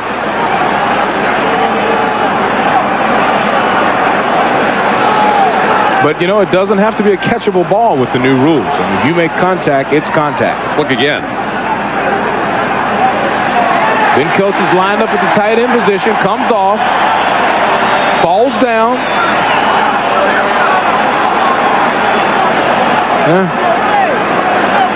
This might be one of those. Yeah, I don't know. And they're marking it off. Holding defense. 5-yard penalty. First down. First down. Expensive 5 yards. Defensive penalties. Fucked off. Dances the ball across midfield and down to the 49-yard line. 6:03 to go, 3rd quarter. Colts lead 10-7. Bledsoe, they've taken good care of him. Deep ball. Penalty marker down. Coming down with the ball is Vincent Frisbee. Down to the 6-yard line. A penalty marker down. We'll see if it was defensive pass interference, in which case it's a 43-yard play. The play goes.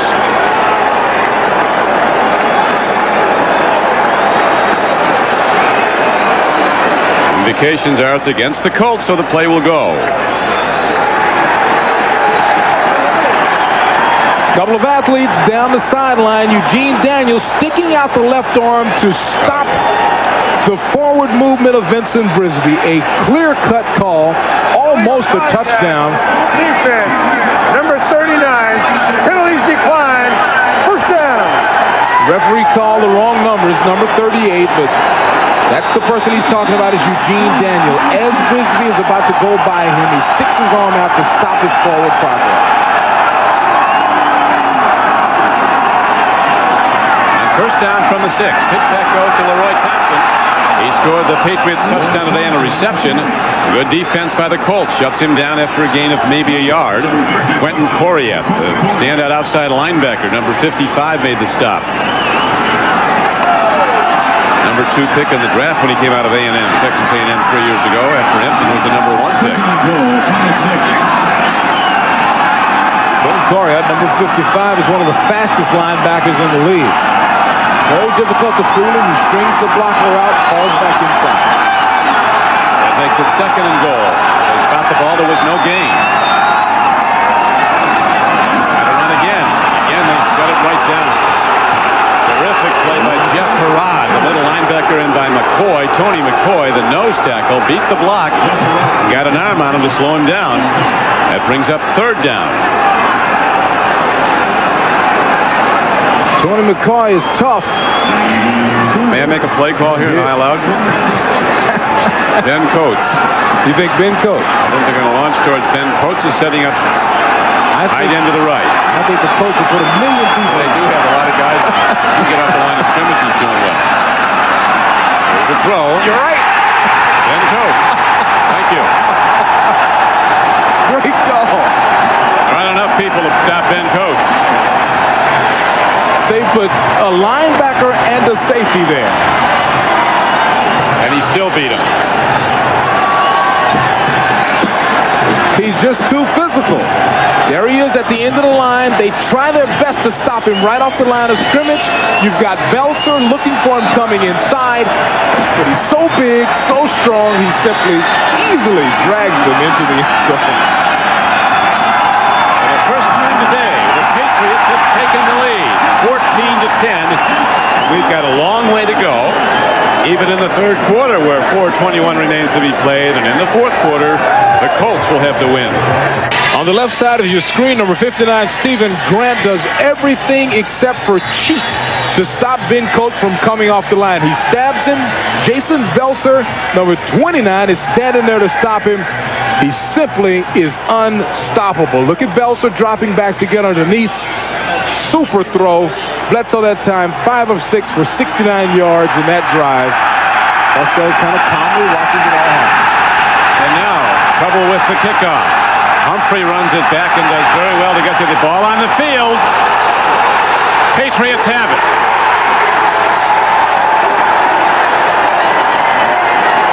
Like a bolt of lightning, the whole matter has changed here at Foxborough.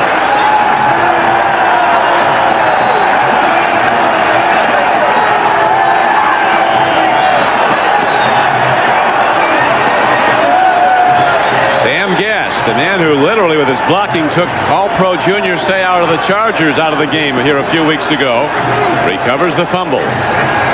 That's the first Colt fumble.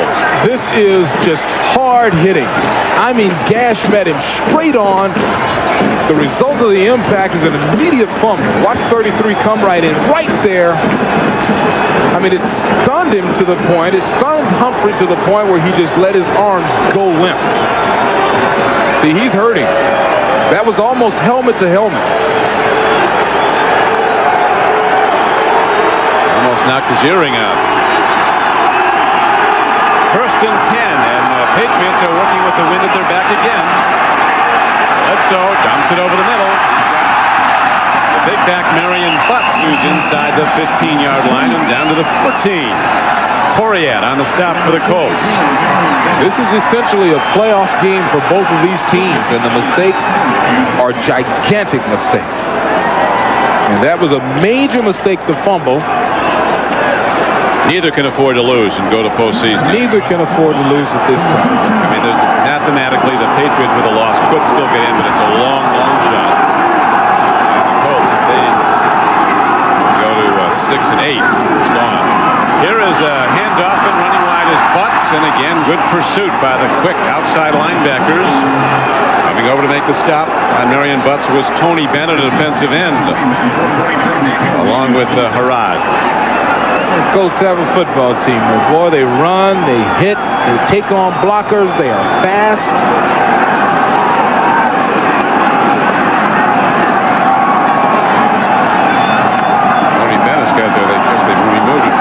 Grass growing out of his neck brace there. Turf is coming up in big clumps. Third down, Patriots. Bledsoe up to sack, makes the throw, and it's completed to Timpson as Buchanan broke on the ball and almost had his third interception of the day, but it goes as a completed pass.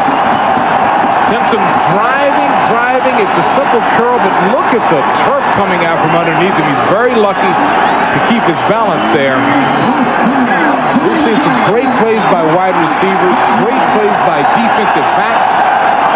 And we've seen young Drew Bledsoe take a lot of bad moments and turn around here. He's really come back after those earlier pickoffs. 4 of them. One return for a touchdown. Pitch back. They spring it out. Penalty marker comes in. We might have a holding call on New England.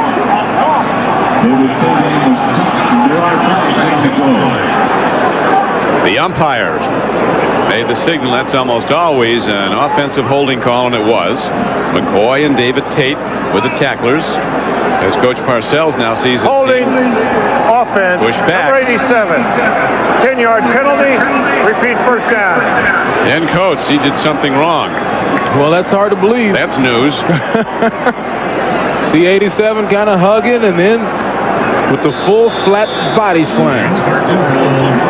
So the ball is positioned on the holding call back at the 18-yard line. And there it will be. First down and goal.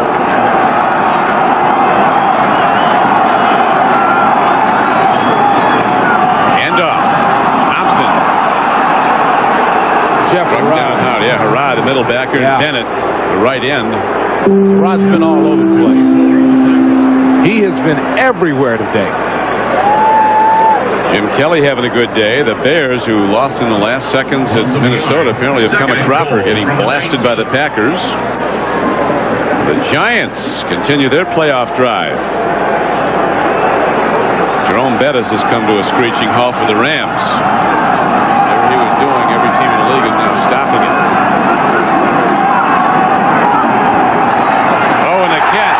Tremendous hit put on Timpson, but he's got the ball down to the 8-yard line. 12-yard gain on the play. That'll make it third and goal. If enough people are watching Timpson, he could be in the Pro Bowl. Well, I'll tell you that. This guy's making catches. Once again, there's a Rod, Belzer, these guys, that's a good defense. They're all over the place. Third quarter, starting to wind out. 40 seconds to play in it. Third down and goal for the Patriots. They go to the run. And Kevin Turner works his way all the way down. Now, this makes a very difficult play call for Parcells and Mike Pope. That ball might have been on loose, free for a moment. The Patriots do have it. They have fourth and goal from a yard out. Kevin Turner somehow kept going. He put the ball on the field. There's no question about that. And Coates almost recovered for a touchdown. Well, that would have come back inside the 2. The guy with the ball is the only one that can recover it.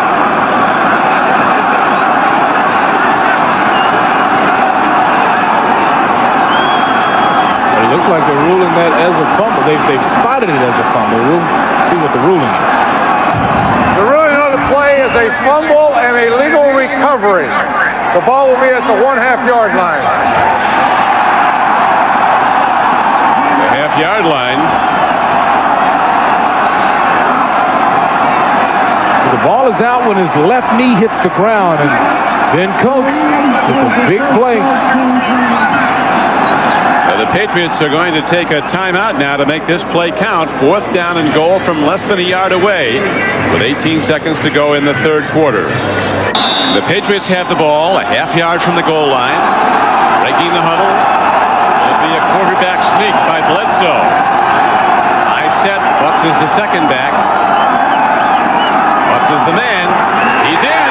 Touchdown Patriots.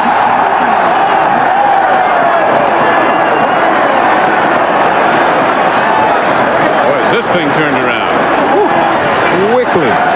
How quickly they turn. Well, so easy up front. Solid blocking, good lead block, and Marion Butts easily in for the touchdown. And one of the Indianapolis players is down. Even Grant apparently is up and all right. Getting up.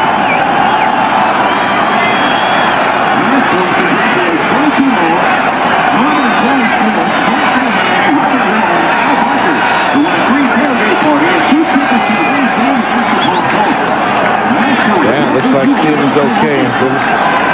Semi-okay, but... Semi-okay. A little limp on the left leg there. And the point after try as the Patriots will try to extend their lead now to 11 points, meaning the Colts would have to score 2 touchdowns to come back and win this.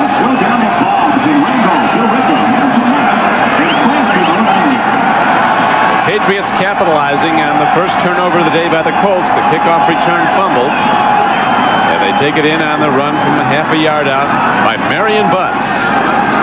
That far on the field, a man who has kicked for 2 Super Bowl championship teams, and a man that Parcells called the best kicker I ever had.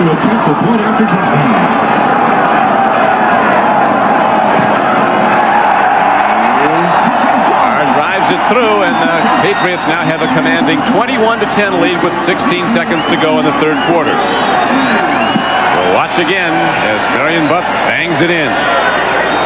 It's a good push up front. Very good job by Gash with the lead block. There's absolutely nothing there. And Butts easily into the end zone. This Gash, he's a big-time blocker. He really does a good job. See, he comes in there very solid, running full speed.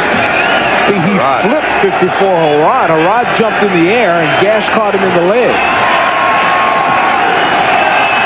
And now Majkowski, who has for the most part been very ineffective throwing the ball, is forced to go into a passing offense. As we remind you that Wednesday night at 9, 8 Central, be sure to catch Bob Hope's Christmas show. Bob will be joined by the 1994 AP All-American football team, and also by Tony Bennett, Lindsey Wagner, and the 1995 Rose Queen. Plus see the greatest moments from his all-star Christmas shows. The Bob Hope Christmas show, Hopes for the Holidays, Wednesday at 9, 8 Central on NBC. Well, there's a young man that they'll probably try to get him a little space this time. Maybe get him the ball out of the backfield in open space. See if he can break along with Marshall Faulk. Yeah, they're going with everything they got. Bob Hope still playing golf at age 90. Says golf is a game that needlessly prolongs the lives of some of our most useless citizens. Here is the kick downfield by O'Neal. And running it back. Boy, these guys are coming down and killing people. Coming down to make the play was Terry Ray, number 23. There's nothing more dangerous than special teams play. This is a full-speed collision. Dewell Brewer who takes that shot. No hesitation. Shoulder dead in the middle of the chest. Wow. Last week, Majkowski struggled at Seattle, even though the Colts went on to win 31-19. He threw 2 interceptions in the end zone, and he missed his tight end, Gary Cash, who was wide open in another play in the end zone. Still won. Now he's got to step it up. He's going to have to throw because they're not going to run on this team. They're reading run all the way. They're going to force Majkowski to put the ball up as we wind through 3 quarters of play with the Patriots taking over the game 21-10 after trailing by 3 at the half. Who's to see on Entertainment Tonight? Foxborough Stadium sold out as has been all year. As we're ready now for the start of the fourth quarter, a big third quarter for the Patriots. 2 touchdowns and a come-from-behind position to a 21-10 lead. Majkowski, who's done virtually nothing, continues to do more of that. He's now 3 for 12 throwing the ball for 51 yards. And somehow, you have to think that Mark Jabrota might look at Harbaugh to try to energize this offense. Colts with 113 yards offense.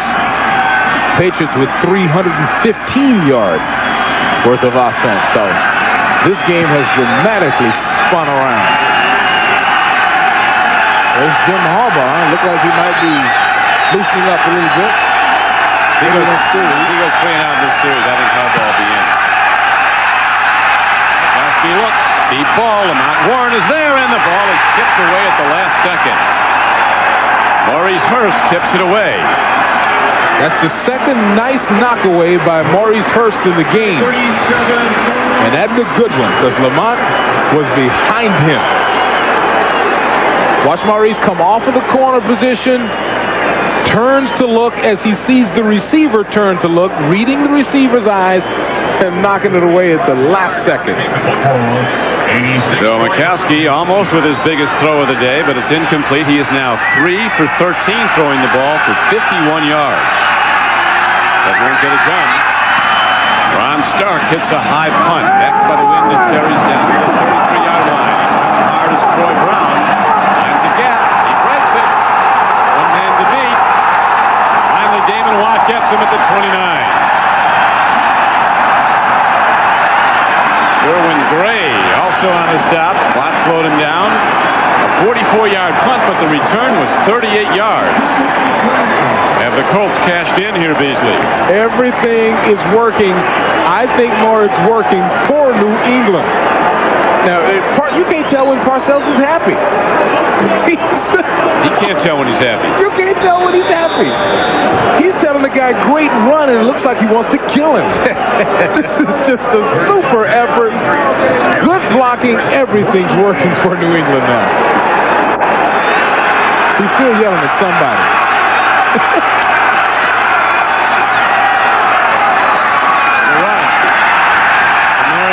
Says the Colt defense has been on the field virtually the whole second half.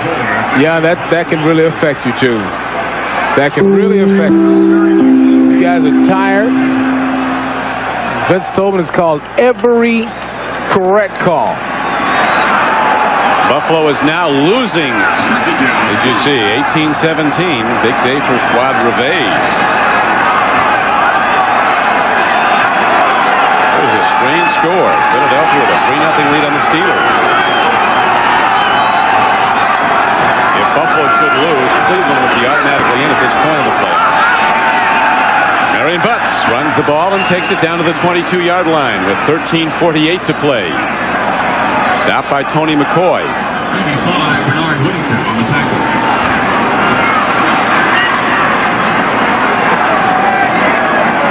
Go-ahead score on that last play by the last touchdown play by Minnesota was a Terry Allen run from a yard out. Now the ball is positioned at the 21-yard line. The Patriots taking time off the clock, holding to an 11-point lead after they trailed into the third quarter.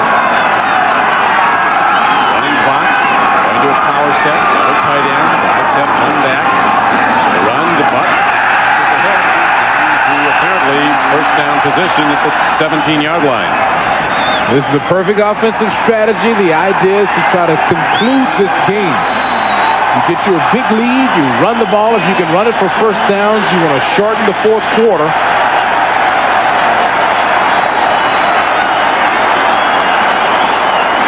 The difference in the first and second half is dramatic. Indianapolis won the first half clearly. New England winning the second half.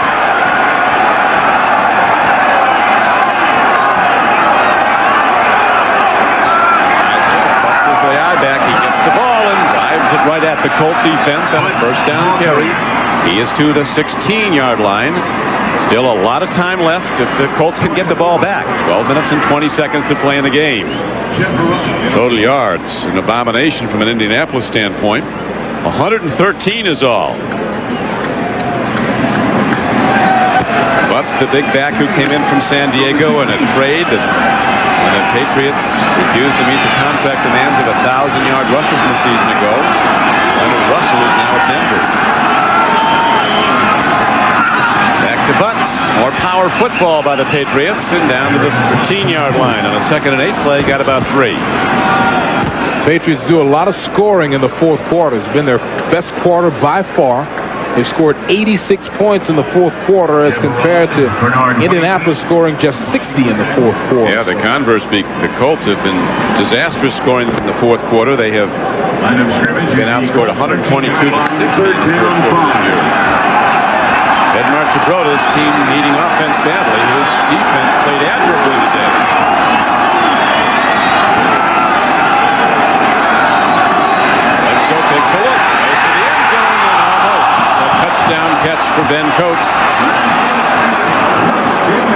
back at that as the 4th down now comes up. Ben Coates so close. Look how he breaks on the inside of Stephen Grant there. I mean, he has been giving this guy a nightmare all day long. That's right in between the paws. You won't see that guy miss a lot of those. Stephen Grant will be dreaming about Ben Coates tonight. That's Bledsoe's number 1 read. When he sees Grant on Coates, that's where he throws the ball. A field goal of 31 yards with Scott Zolak to hold it. Matt Barr now in to try the field goal. The ball in position at the 22-yard or 21-yard line. 31-yard attempt into the wind. Now penalty marker comes in for delay of game. Delay. Offense. That makes it much less of a sure thing into this win. Still 4th down. You know, Matt Barr is somebody that Parcells really trusts when it comes to kicking. He's said us a lot of great stories about Matt. So he's the best kicker he ever has. He likes to try. He said you can't break his concentration. Every practice kick is just as intent as a game-winning kick. Parcells likes to stand behind him and let his shadow cast over the spot in practice. And he hits a knuckleball straight ahead, so no points, and the Colts will get it back. But is their offense going to continue its ineptness? Local Dr. Pepper bottler. Dr. Pepper is just what the doctor ordered. By Braun Oral-B Plaque Remover. Clinically proven to significantly reduce the risk of gum disease. By American Honda, who has been making quality automobiles in America for the past 12 years. And by Coors Light, naturally brewed. Reach for the silver bullet. The pure taste of the Rockies. With Beasley, Reece, this is Don Criqui back at Foxborough. Don Majkowski still in the quarterback, having trouble generating offense, as you see, just 3 of 13 at 51 yards. I would have made a switch on this series just to see what the other guy, Jim Harbaugh, can do. But the thing about Majkowski is that he can be magical at times. Right? They're hoping that he wakes something up. Like Nick Nicolau, their offensive coordinator, says he does have the capacity for the big play. And if ever the Colts needed some, they need him now, because any chance of the playoffs hangs in the balance on what he does the rest of the way. Marshall Faulk runs the ball. Penalty marker comes in, thrown by the referee, back by the quarterback. Now that's well played by Chris Slade. Maintained his outside position. Let Marshall Faulk come to him. Holding. Offense. Number 67. 10-yard penalty, still 1st down. Chris Slade will keep his outside arm free. He's faking like he's going to come out on the receiver. Look at him bounce off of Potts, keeping the outside leverage. It's textbook perfectly played. That's the way you play a sweep. Marshall's hung in there all day, but has not broken any big plays. First and 20. Majkowski has 3 receivers set to the left. Launches a long ball, and he gets the ball into Floyd Turner. First big throw of the day for the Colts, and that advances the ball out across the 35-yard line, close to the 38. A 22-yard gain. Well, you can't put your defense in better position. You've got Chris Slade trailing the wide receiver. You've got your cornerback breaking back on the play, and that's an excellent catch. 2 guys hit him before it got there, and he catches it. That's an excellent catch by Turner. But the excellence has to continue if the Colts to get back in this game down 21-10. That was the only touchdown of the day, a 90-yard interception return by Ray Buchanan. Another throw. Ball comes in high, but Marshall Faulk takes it down and dances out of bounds with a 1st down. 12-yard game. So on consecutive pass plays, Majkowski's now hit for 22 and for 12 yards. New England playing a very basic zone defensive principle, so everything works. The wide receiver runs the cornerback off, and the running back out of the backfield into the zone that the cornerback has vacated. That'll work for a while until that man, Al Groh, decides to tighten the screws, throw a blitz at him. That's some man-for-man coverage. That's a huge touchdown by Andre Hastings for the Steelers, as the Steelers vie for home field advantage in the American Conference, coming from behind the lead. Majkowski throws, another connection. Gary Cash's tight end fields the ball. That was a 19-yard gain. There's another 3-deep zone. Maurice Hurst saw it coming, but couldn't get C-37 at the top. He sees the play coming in the zone, but he can't get around his man and back quick enough to make the play. A lot of time left. 9:35 and the clock running. And the Colts will have the wind at their backs the rest of this game as Maurice Hurst backpedals and gets set to cover. This will not be a song, I promise.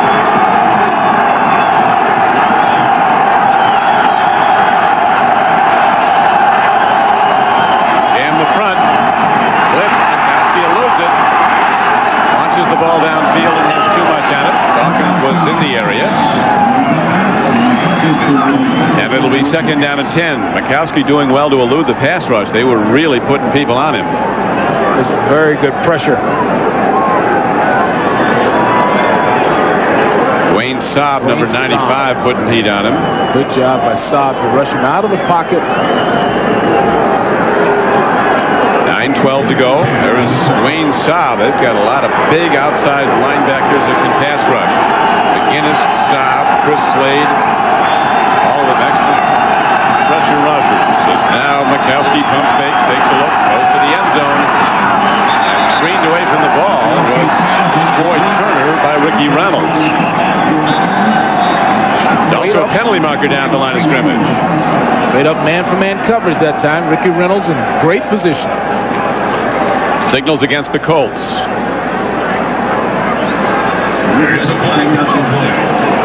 So a difficult situation grows more dire now.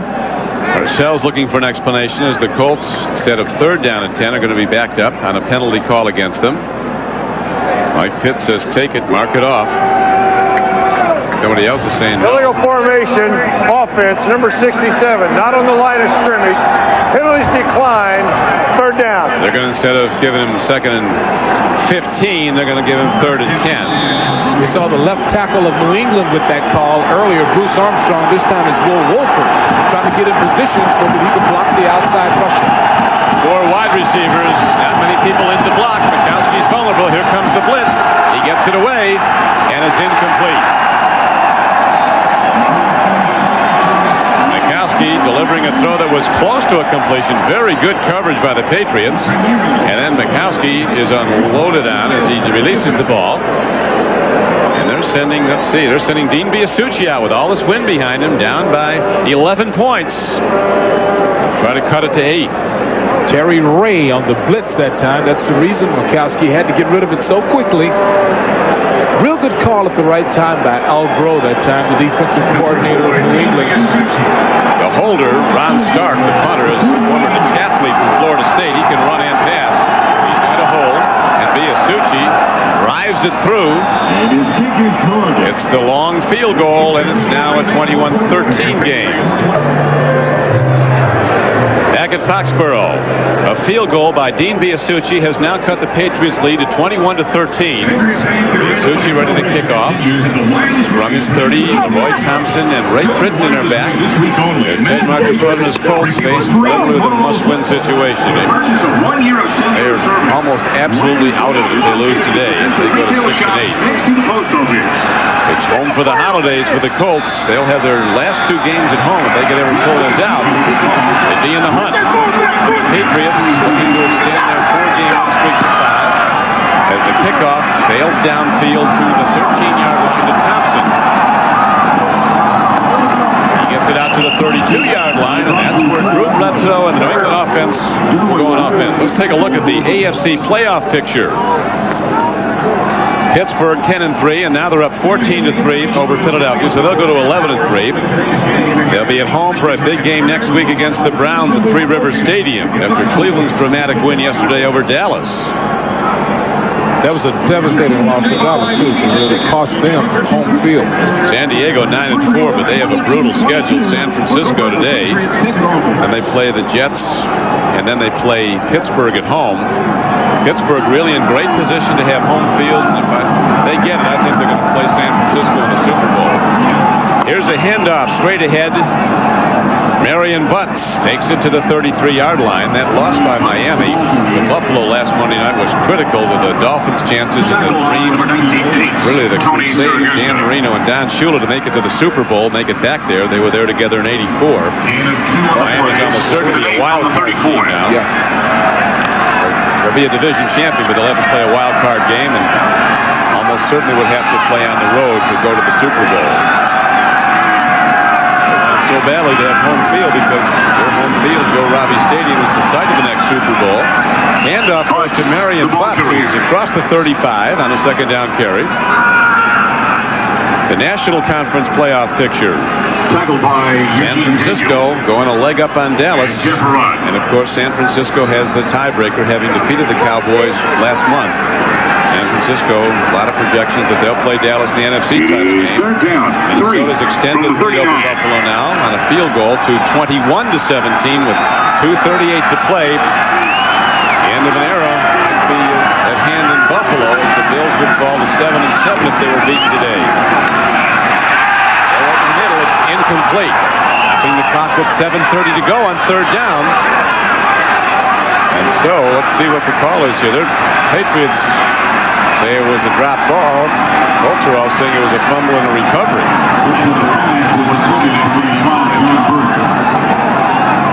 All those Colts signaling their ball doesn't help. Nor does They're trying their best to get in the meeting. This is a major meeting. It was interesting. We talked to Bill Parcells yesterday about the playoff picture and speculating that, you know, you're almost certain to get in if you win the rest of your games. He said, can you get insurance on that? Too much changes week to week. Yeah, he also said that Buffalo is still the place to go. Really on the play, incomplete pass. Okay, this is clearly an incomplete ball. Hits the stomach before that second foot is down, before the right foot is down. The ball's on the ground. Ready to punt the ball is Pat O'Neill for the Patriots. Dewell Brewer, number 26, is back for the Indianapolis Colts. O'Neill will be punting into a strong win. Colts could get good field position, trailing by 8 with a lot of time to play. 7:30 to go. Or kick. Like one of mine. He hit that out of bounds. A punt of just 17 yards. I think I'll kick 17 yards. Parcells would say, not now. 21-13. Patriots going for their 5th consecutive win, the longest current win streak in the NFL. The 49ers, they've won 8 in a row. Playoff picture in the wild card scramble. Detroit, Big win. really helping themselves with the win over the Jets. 8-6 now at home to play Minnesota, then at Miami. Philadelphia in trouble. It looks like they'll go to 7-7. Losing to Pittsburgh 14-3 now in the fourth quarter. Then in New Orleans later. Green Bay destroying the Chicago Bears today. 37-3 in the fourth right now. Giants holding to a 3-point lead over Cincinnati in the fourth quarter. Lamont Warren, a former high school quarterback, throws a beauty, and there's a man down there, and the ball is tipped away at the last moment from Sean Dawkins. Myron Guyton got a hand on it, the free safety, a former Super Bowl player for Bill Parcells with the Giants. Well, that's what a safety is supposed to do. You've been there. I have been there. He's supposed to recognize this and be back. And look at the setup. This is just like a quarterback. Lamont Warren with a great setup, great step and throw, and Dawkins absolutely blows by everybody. But look at Guyton. That's what a safety is supposed to do. Great play. He'll be running that again. They only run those trick plays once, but there's a throw downfield and ball off the hands of Dawkins, who was troubled as a rookie by drops. He corrected that a lot this year, but that was clearly a drop. Well, his wide receiver coach, Jimmy Robinson, told me that he has been spending almost an extra hour a day catching balls. He said what he doesn't do is sometimes he doesn't look the ball all the way into his hands. And there it happened again. Didn't look at it. And that could be the end of an era coming in Buffalo, a Super Bowl era. Bills at 7-7 will be in deep trouble making the playoffs if they lose this game. Here's a long ball downfield. Dawkins goes for it, but right there to intercept is Terry Ray. And he's out of bounds at the 12-yard line. That could be the knockout punch as the Patriots take over the ball with 7:05 to play. Well, that's a freebie for Terry Ray. Nice and comfortably into the safety position, sliding to the left because the quarterback has blocked out the rest of the field. Perfectly underneath the ball, almost like a punt. Easy play. Majkowski having to air it out. He had no alternative but to get it deep downfield, trailing by 8 points. And the Patriots take over the ball in their own end, working into the wind. Bledsoe in the second half has thrown well into the wind.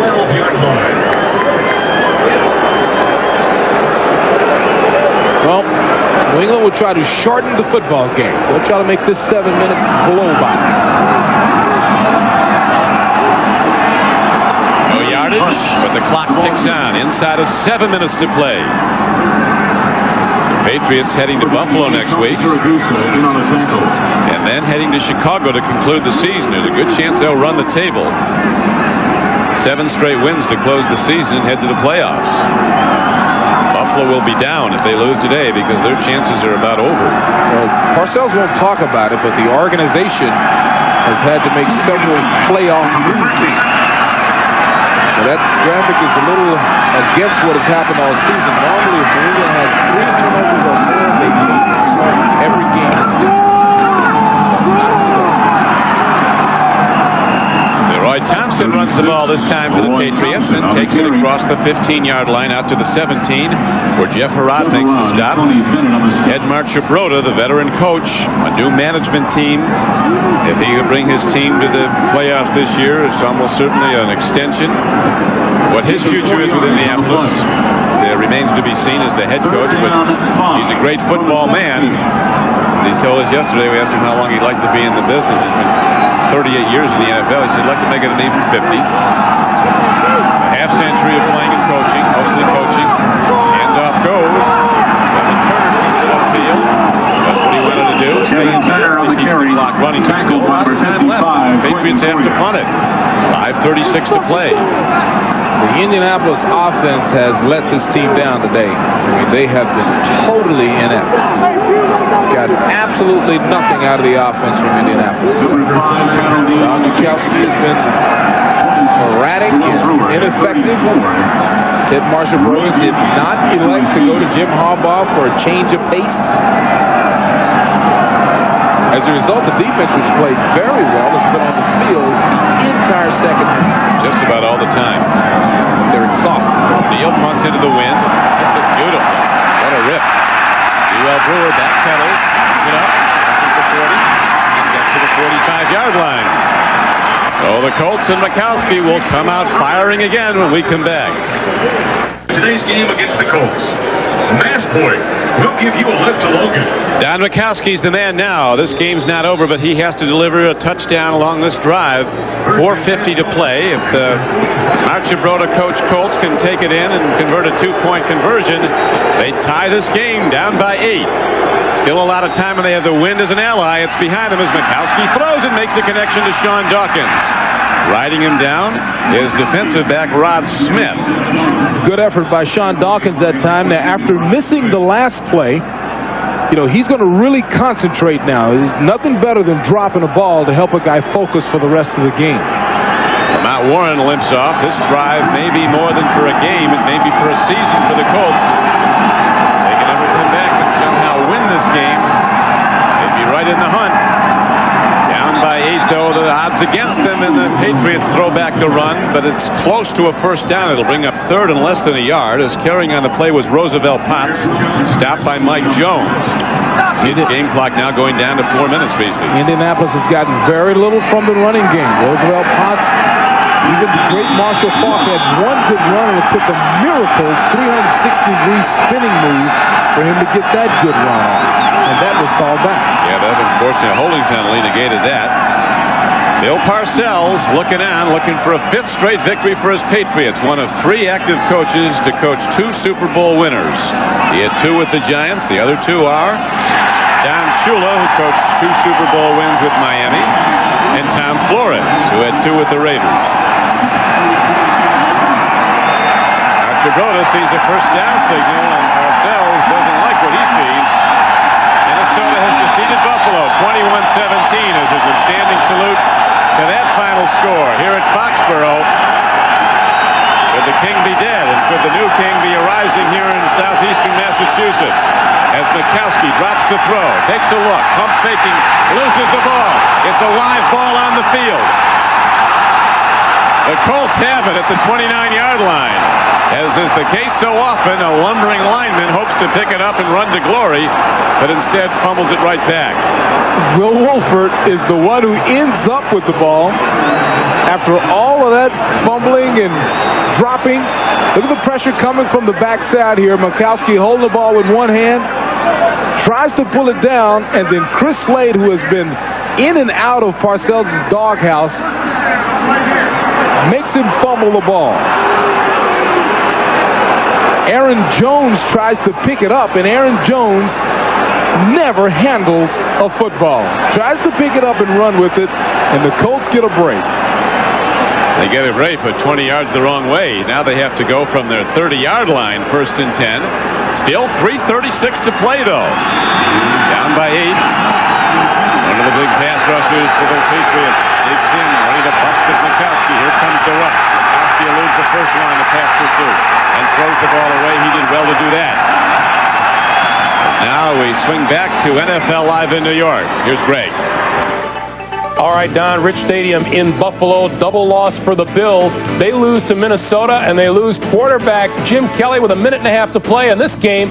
Hit by Henry Thomas. He is helped off the field with an injury to his left knee. We don't know how serious. The Vikings win at 21-17. Buffalo 7-7, Don. Thanks, Greg. Every down a big win now, and the Patriots fans standing in salute of their team. The Patriots leading 21-13 with 14 third-quarter points. They came from behind, looking for a 5th straight win and looking for a place in the playoffs. As Majkowski again running for his life, and he gets out of bounds. Nothing there. Now that was supposed to be a shovel pass inside to Marshall Faulk, and Majkowski, I think, wisely recognizing that the play wasn't being set up very well. It wasn't developing the way they wanted it to, so he holds on to it. Watch him right here. He wants to shovel it. He sees it's not there and simply runs for his life. That's a good decision.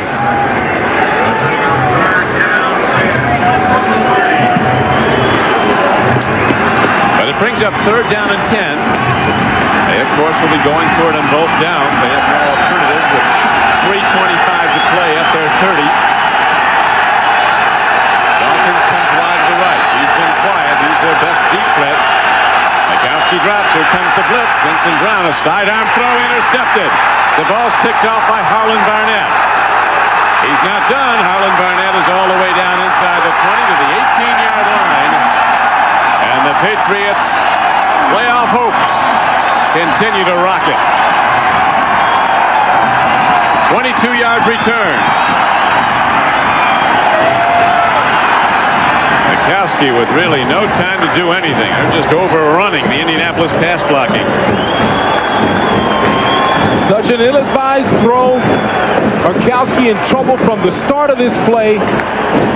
And Harlan Barnett simply does an absolute perfect job of taking the ball, getting as much as he can, and going to the ground. I've never seen a day, I've never done a football game, I've never broadcast a game where the defensive backs made more spectacular plays.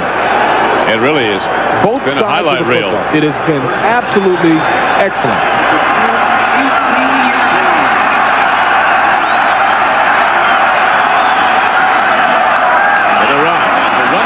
The Patriots as Marion Butts takes the ball inside the 20 and down close to the 17-yard line.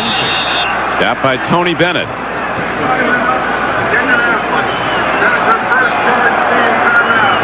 We're going to update the AFC playoff picture at this point.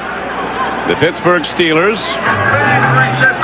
well, they'll be 11-3 at day's end, holding to a 14-3 lead over Philadelphia late in the game. Cleveland is 10-4. A huge game next week at Three River Stadium. It'll be seen on many of these NBC stations. San Diego hooking up with the 49ers later today. Denver and the Raiders, a huge game today at the Coliseum in Los Angeles. The Raiders will be going after McMillan. Millen will quarterback. Hugh Millen will quarterback the Denver Broncos because John Elway is out with a strained knee. So that's a critical development for the Denver Broncos and their playoff hopes. They're a team that's won 7 of their last 9 games. Kansas City is playing themselves right out of a wild card spot. They're next in Miami. Look how far Buffalo has fallen with that loss today. It might be over in the Buff. It may be over finally. The Cleveland Browns are officially in the playoffs. The virtual Buffaloes lost to Minnesota today. The handoff to Sam Gash. On 2nd and 10, he's down inside the 15-yard line.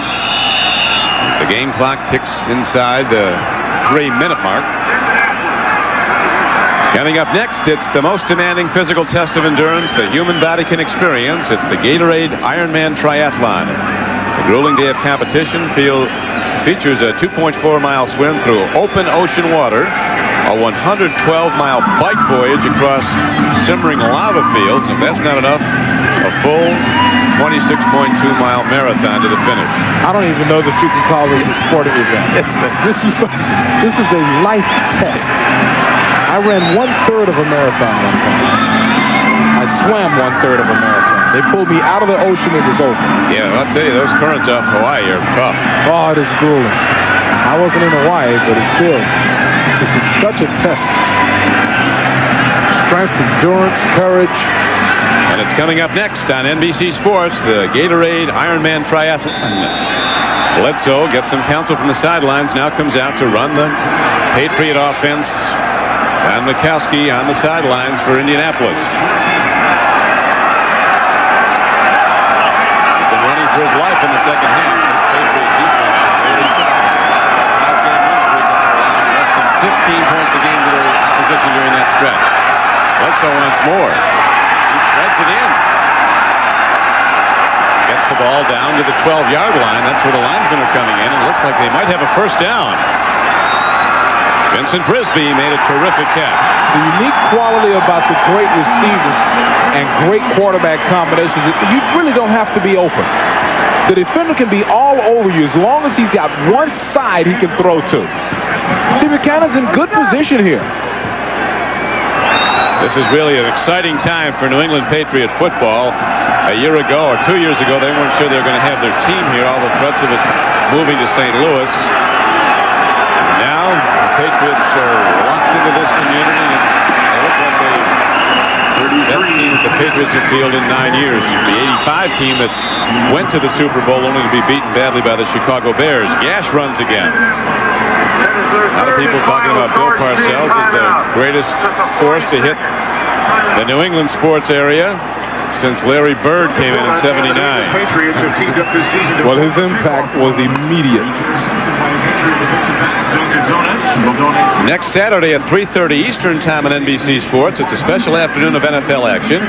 It may be daytime, but it's prime time on NFL Live. You won't miss Bob Costas' interview with the 49ers flamboyant Deion Sanders.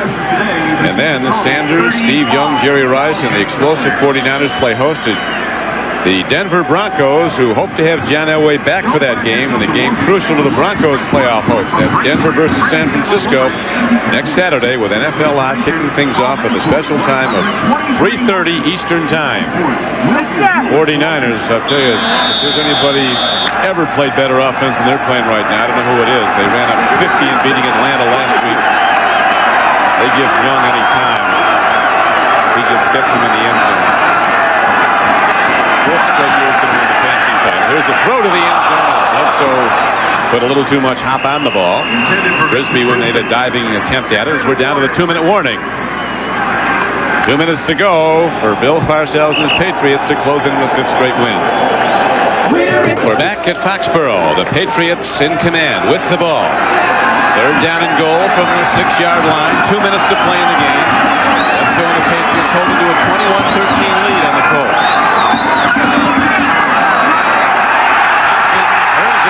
Buchanan gets him, but can't hold him, and he's in for a touchdown.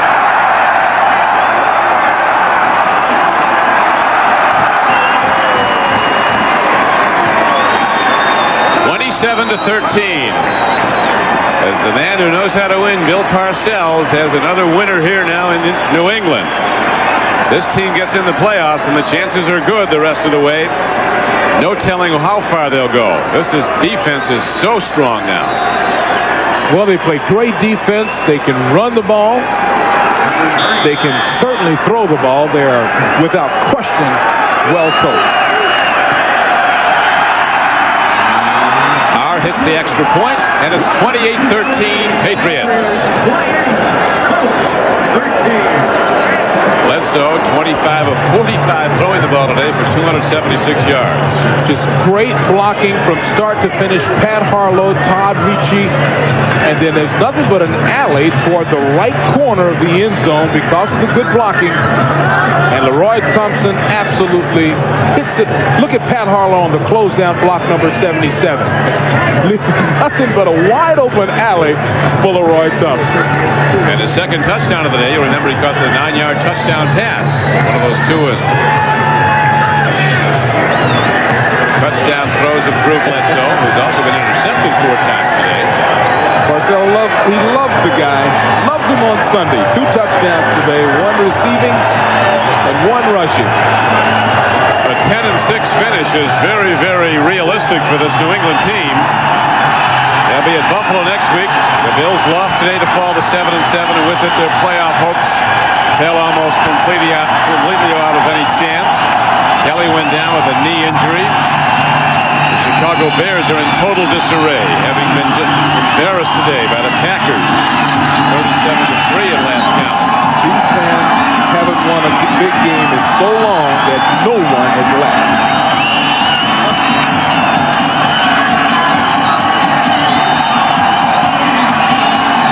No one has left the stadium. O'Neal hits the kickoff. Brewer runs it back to the Colts. It's the 30 out to the 37-yard line. And the games get bigger as we look at the AFC playoff picture. Pittsburgh to be 11-3 after today's play. Cleveland now 10-4. San Diego 9-4, but a tough season the rest of the way for the Chargers. And the rest of the contenders, the wild hopefuls in the AFC. And look at New England Buffalo. That's going to be a big game next Sunday here on NBC Sports. The Patriots go to Buffalo. The Bills, every Patriot fan remembers, beat the Patriots earlier this season when they tore apart the New England pass defense early on. There's a terrific catch by Sean Dawkins, but much too late to bring his team back. He did get out of bounds with a minute 45 to play. $1,000 gift certificate to Staples will be donated to a New England high school in the name of the New England Patriots Defense. Marshall Faulk has gained only 14 yards in the second half. Their head marcher brought his Colts. Only 52 yards for the game. We have to salute Marshall Faulk for being here. He came out of the hospital bed to play in this game. He's running as a wide receiver now down the field. Majkowski takes a look. Lets it go long. Dawkins drops it at the 9-yard line. Had it and lost it. Dawkins looks like he's injured. He pulled a left hamstring. He had his hands out and lost it. Yeah. So Sean Dawkins is looks like an injury to his left leg. And incomplete pass stops the clock with 1:39 left to play. We'll look at this again, Beasley. Well, the Colts only have 2 weapons on offense. It's this kid, Sean Dawkins, and number 28, Marshall Faulk. And boy, Sean had a real good shot at that ball, but when he went down, it looks like he pulled a muscle in his leg. Cincinnati and the Giants tied up 20-all now. So that could be heading to overtime. As Sean Dawkins is attended to. Seattle moves in front of Houston 3-0 in a late starting game.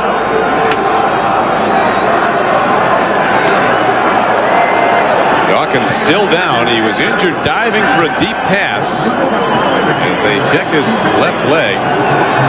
Final scores in Pittsburgh going to 11-3 with a win over Philadelphia today.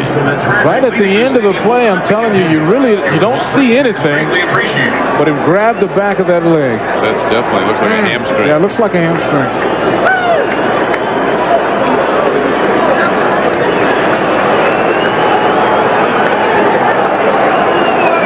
Leroy Thompson, very much a contender for player of the game honors here today. A happy guy with 2 touchdowns for the Patriots, helping key their comeback to the commanding position they're in now, 28-13. They were down at the 10-7. They took over the game with 14 points in the third quarter, and then extended that lead to where it stands now, 28-13 with 1:29 left to play. The Colts come out of the huddle with 2nd down and 10 coming up. Colts out of timeouts and almost out of hope as far as the playoffs are concerned.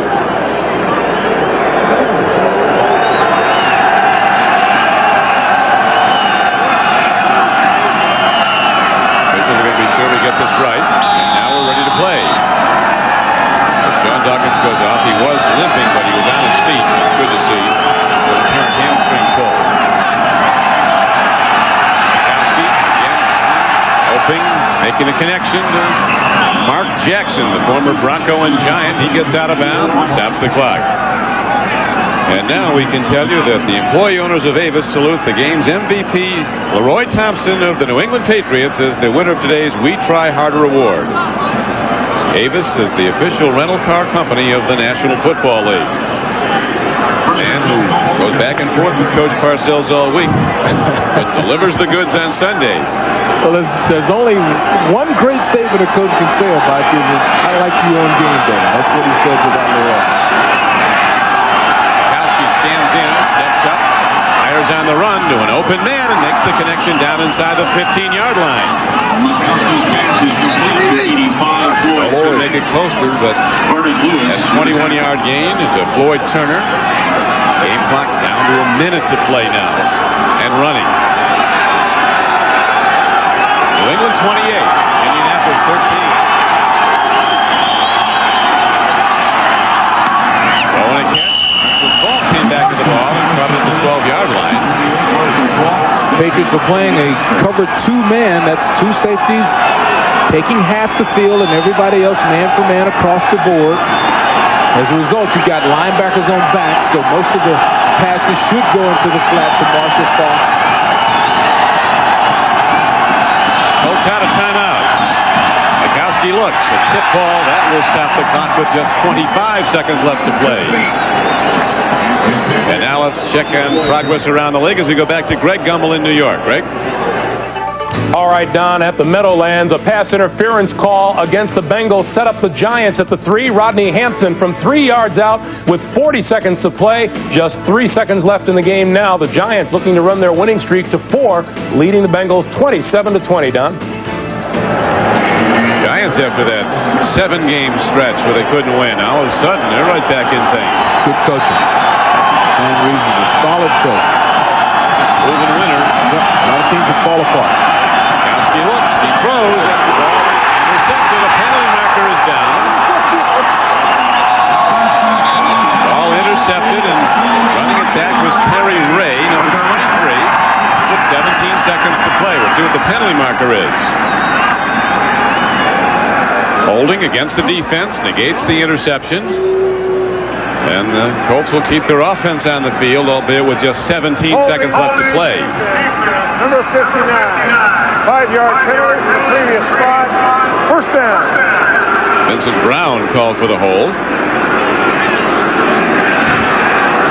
It's a first down also for the Colts.